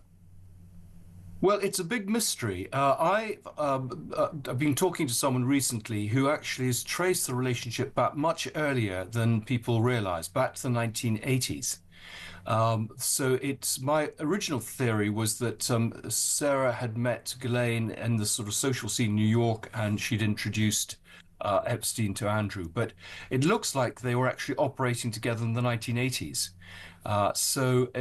This is one, there's several mysteries still to be unraveled. I mean, clearly how Epstein made his money, exactly what his relationship was with the Maxwell family.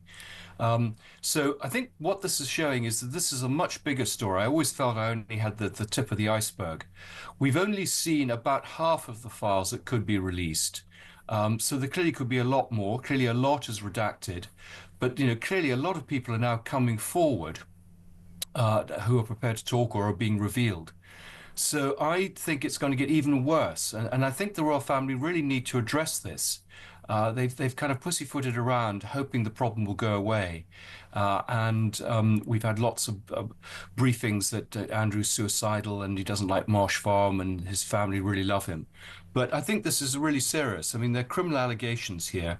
I think also what's now emerging is something I always felt. There's a national security thing here. The Russians and others had compromat on Andrew and others. They were clearly running all sorts of operations against leaders using that blackmail. And I think, there is a very, very strong case, I think, also for a parliamentary investigation into his time as a trade envoy. And all the files that I've been trying to get for the last 5 years about that period, from 2001 to 2011, should be opened, because I think they would reveal that people like Epstein were on these taxpayer-funded trips. And it's not impossible that Andrew Mountbatten-Windsor was Vladimir Putin's useful idiot. Yes, I mean, there's a lot of information I've got on the links with Russia, but absolutely. Epstein was playing with lots of people. He was trading information. He was trading blackmail. And Russia was clearly one of those places, but also China. And the whole Chinese element has never really fully come out. We've got kind of sidelined onto Tenbo. But there are quite a lot of other Chinese spies around the royal family. We've got Libya. and all sorts of the Central Asian republics. I think the full story of Andrew's involvement with Azerbaijan and Kazakhstan still has to come out. I have stories of bribes and things which I couldn't put into the hardback edition, which I'm hoping, I can now put into a paperback edition. So, notwithstanding allegations of a sexual nature that dog the former Duke of York, are you suggesting that it's possible that some of his actions over the years worked against the British national interest? Yes, absolutely. Absolutely. I think the sexual misdemeanors, which, I think it's pretty clear that women were trafficked to him. I think there is a strong case for investigation there. But I think it's the financial misdemeanors and the national security element, which are the two most serious. The most serious because, of course, he remains the younger brother of the King of the United Kingdom. Clearly, it's priced in that Andrew is a foolish man, a man of poor judgment and potentially of egregious behaviour. Is all of the damage done now to his brand, or could it get worse for Andrew in terms of his public perception? Well, I think it could get worse. As you say, it's difficult to see how much lower he could fall. But I think also it's going to get worse for the royal family. The fact is, from my research, he was enabled and protected by a whole range of people, civil servants, politicians, and the palace. The palace have known about some of this stuff for a long time and have failed to address it. They've waited until the story broke. And I think there are big questions for the palace to answer about what they knew, when they knew it, and why they haven't acted. And you've said in a previous conversation here on Talk Breakfast with myself, that you feel the King was perhaps slow to act in regard to his brother. Absolutely. Even a few months ago, if he had been slightly more decisive before October, I think they could have headed off some of the problems they've got now. There's a head of steam now with the public. They're calling for wider royal accountability and privilege. There are big questions now being asked about, for example, the Crown Estates and royal finances. That's somewhere the royal family don't want to go. They certainly don't want to go to a trial of Andrew, which will raise all sorts of embarrassing issues. And so I think that there's very little chance of Andrew going to Sandringham. I think he may be on the first plane out to the Middle East. Now, that's fascinating. So it's your view that the deal brokered between the two brothers, the King, Charles, and Andrew, that Andrew could stay on the Sandringham estate for the rest of his life free of charge. You think that deal will be torn up now?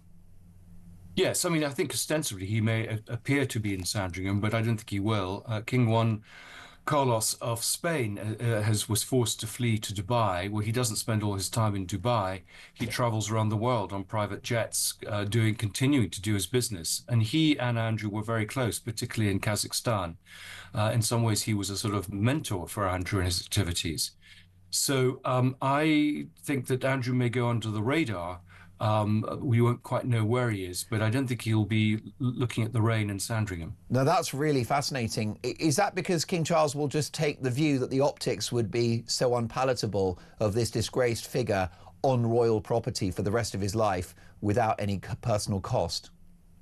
Well, every time we see a picture of him in his Range Rover scowling or on a horse, it's the optics aren't good. The King is keen, would prefer him to be in Sandringham than in the Middle East. He thinks he might be able to keep an eye on him there. But the fact is that Andrew can do what he wants. He's calling the shots. And I've always felt this, that he had an ironclad lease. There was clearly some deal. He was being paid large sums of money to move with all sorts of assurances, particularly about his daughters. I think the really interesting question now is, where will Sarah Ferguson go and what will she do? And will she be paid off in order to keep her quiet? Indeed, because, of course, she could have a tell-all book, as could Andrew himself. If he is cast out of royal circles and not accommodated at Sandringham, is there a risk, Andrew, that he might seek revenge on his older brother and on the royal family by writing a book himself? I don't think Andrew's going to write a book. There are clearly ways of doing it, as Diana found through Andrew Morton, to tell their stories. There's always been leaking to the press. Would he not be tempted to write a book for money? Because he's going to need it by the looks of it. Well, I've never really bought the argument that he's short of money. He's inherited quite a lot of money through various trusts. He has earned a lot of money. If we think that on one particular deal, he was taking $3.85 million, on another, he was taking $5 million. I don't understand this, even with his huge expenditure. So, and he's got plenty of mates in the Middle East and China who I'm sure will bung him one or two. So I don't think he's going to need to write a book. I mean, the big worry for the family is to protect the daughters, to allow them to remain as princesses, to remain within the royal fold, and to continue to get up to business in the Middle East quietly. And I think that's the baton's been handed on to them. Andrew, stay with us. Will Beatrice and Eugenie dump their disgraced father? And could he wind up in jail? That's next.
Netflix's Bridgerton. They've taken a character who struggled with infertility in the books, and they've made her a lesbian. Now, of course, if you're a lesbian, you cannot have a child with another woman. That's how biology works. You know, the book, when they discuss the impact of her struggling with fertility, she was married to a man, and it was really, really quite emotionally damaging. And it's a really lovely storyline about the struggle of infertility and what that looks like.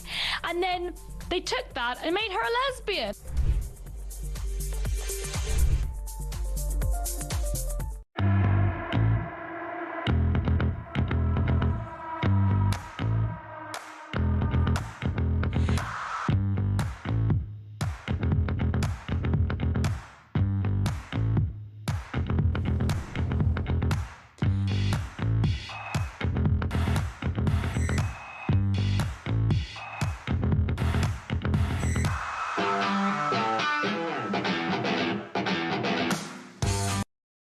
Across the UK, on DAB+, on YouTube, on your mobile, and on your side. This is Talk. On the subject of Andrew, Howard has messaged the show. Andrew Mountbatten Windsor, of course, the artist formerly known as Prince Andrew. Howard says, where are the facts? Where's the proof regarding Andrew? I hear nothing from your guest except conjecture. Now, Andrew Lowney, the author of Entitled, The Downfall of the House of York, it's brilliant to have you on the show.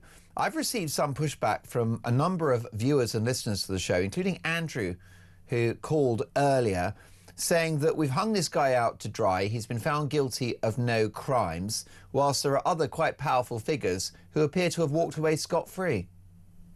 Well, I think we know the 29 co-conspirators who seem to have done deals not to be mentioned. But the fact is that Andrew hasn't cooperated with the authorities. He's never responded to any of the allegations. He fled to Balmoral during the birth of his first grandchild to avoid the summons. This isn't the mark of an innocent man. And I don't think it's conjecture. It's 4 years of research. A book which you yourself have read is heavily footnoted. And so I resent these people who say these things based on absolutely no knowledge whatsoever. Let's also not forget that whilst you were researching the book and writing it, you were pursued by lawyers working on behalf of Andrew and Sarah Ferguson.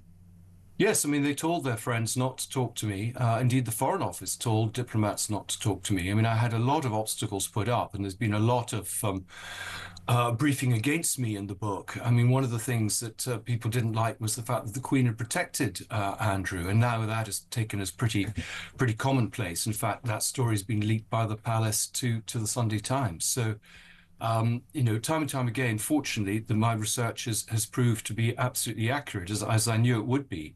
I mean, we were absolutely meticulous in the course of doing this research.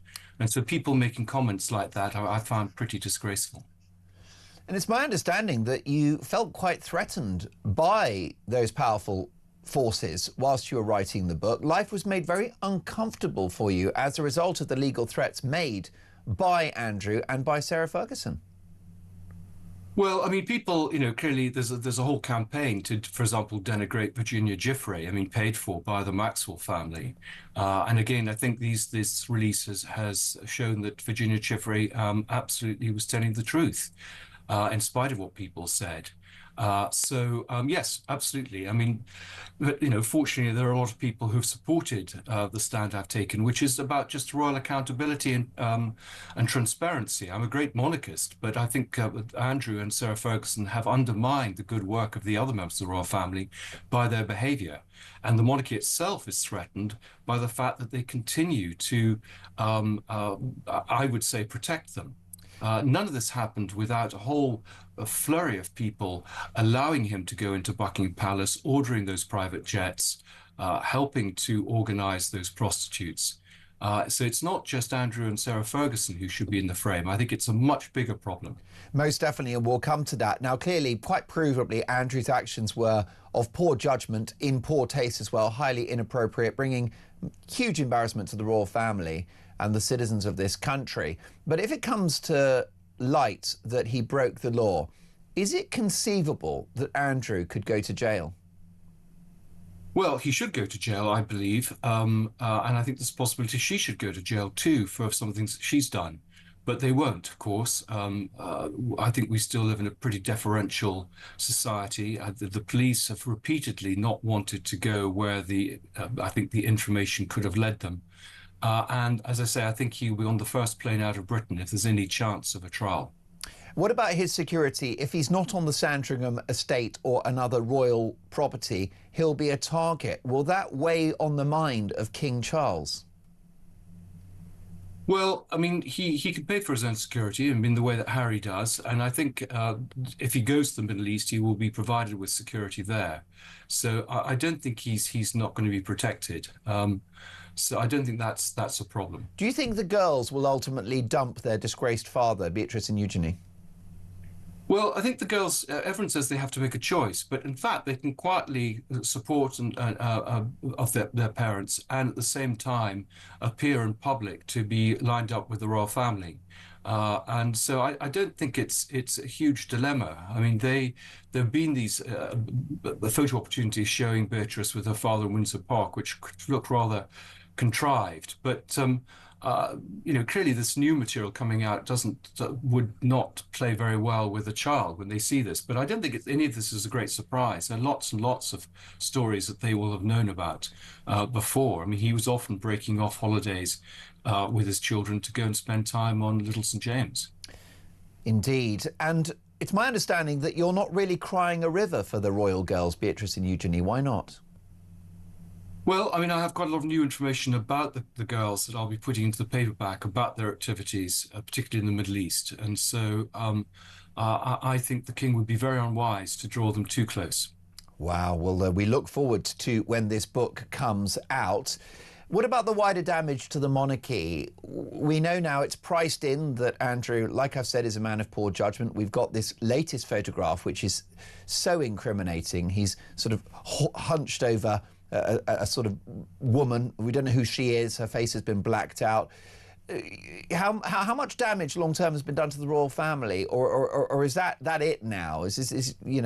What is the future for the monarchy as this story lingers on? Well, I think that the monarchy doesn't seem to have suffered any sort of drop in popularity as a result of this. I mean, it's seen as a side issue. I think it's an opportunity for them to clean up the stables because, I mean, clearly things have been going on that shouldn't have been going on. I think it's an opportunity for them to show a bit more clarity about their finances, for example. And their privilege, and then they should be absolutely fine. But I think if they're seen to be protecting Andrew and not telling the truth about what they knew and why they didn't do anything, then I think public opinion will change rapidly. This has been pushed very much by social media and public opinion. And in many ways, Parliament and the press have had to catch up with that. I think the other interesting issue will be to see what happens in Parliament, if we're going to see more parliamentary scrutiny, and if we do get, as I hope we do, an investigation into his time as a trade envoy. But this is an opportunity for them. It could be the making of the modern monarchy. And is Andrew, to a certain extent, the fall guy, the whipping boy that is serving as a human shield for other very powerful American figures, former presidents, billionaires, the likes of Bill Gates, the Microsoft founder? Is there a sense in which Andrew has been thrown to the wolves, given the fact that he's a member of the royal family, can't defend himself, can't sue? No, I mean, I think Andrew and Sarah Ferguson were absolutely integral to the Epstein operation, and so this reflects, their importance. I mean, clearly, Clinton and Trump were also very involved, and we clearly haven't seen everything there. And one hopes that happens. I mean, clearly, other names have been put in the frame, Bill Gates and Peter Mandelson, particularly in the recent releases. And as I say, there have been deals done behind the scenes. One of the problems is many of the victims had civil actions and accepted payments for that in return for not speaking out. And that means that there's one element of information that isn't perhaps going to be made public. But, there are other whistleblowers who can come forward, other legal depositions that may be opened. Andrew, a privilege to have you on the show. And let me tell you that the updated edition of your book, which is, of course, called, let me get my brain back in gear, entitled The Fall of the House of York. The updated version of that book is going to be the publishing sensation of the year. Andrew Lownie, do check out his book. It's called Entitled. It's an absolute compulsive page turner. Andrew, thank you for joining us, and we'll catch up soon. A Talk Breakfast exclusive, many more of those to come. I'm delighted to say with me in the studio now is Peter Cardwell. And Peter, there is a political element to the Andrew scandal. Certainly, yeah. And this latest data drop. The small matter, the elephant in the room for Peter Mandelson, the architect of New Labour, and someone that our Prime Minister appointed as ambassador to the United States. And the very bad appointment that was. We'll certainly be talking about that. We'll be talking about Andrew. We'll be talking about Angela Rayner as well and her leadership ambitions. But the main thing I want to talk about today is a story so much of the media is completely ignoring. And as you know at Talk, we cover the things other people don't. And that is not just a pro-Palestinian protest in London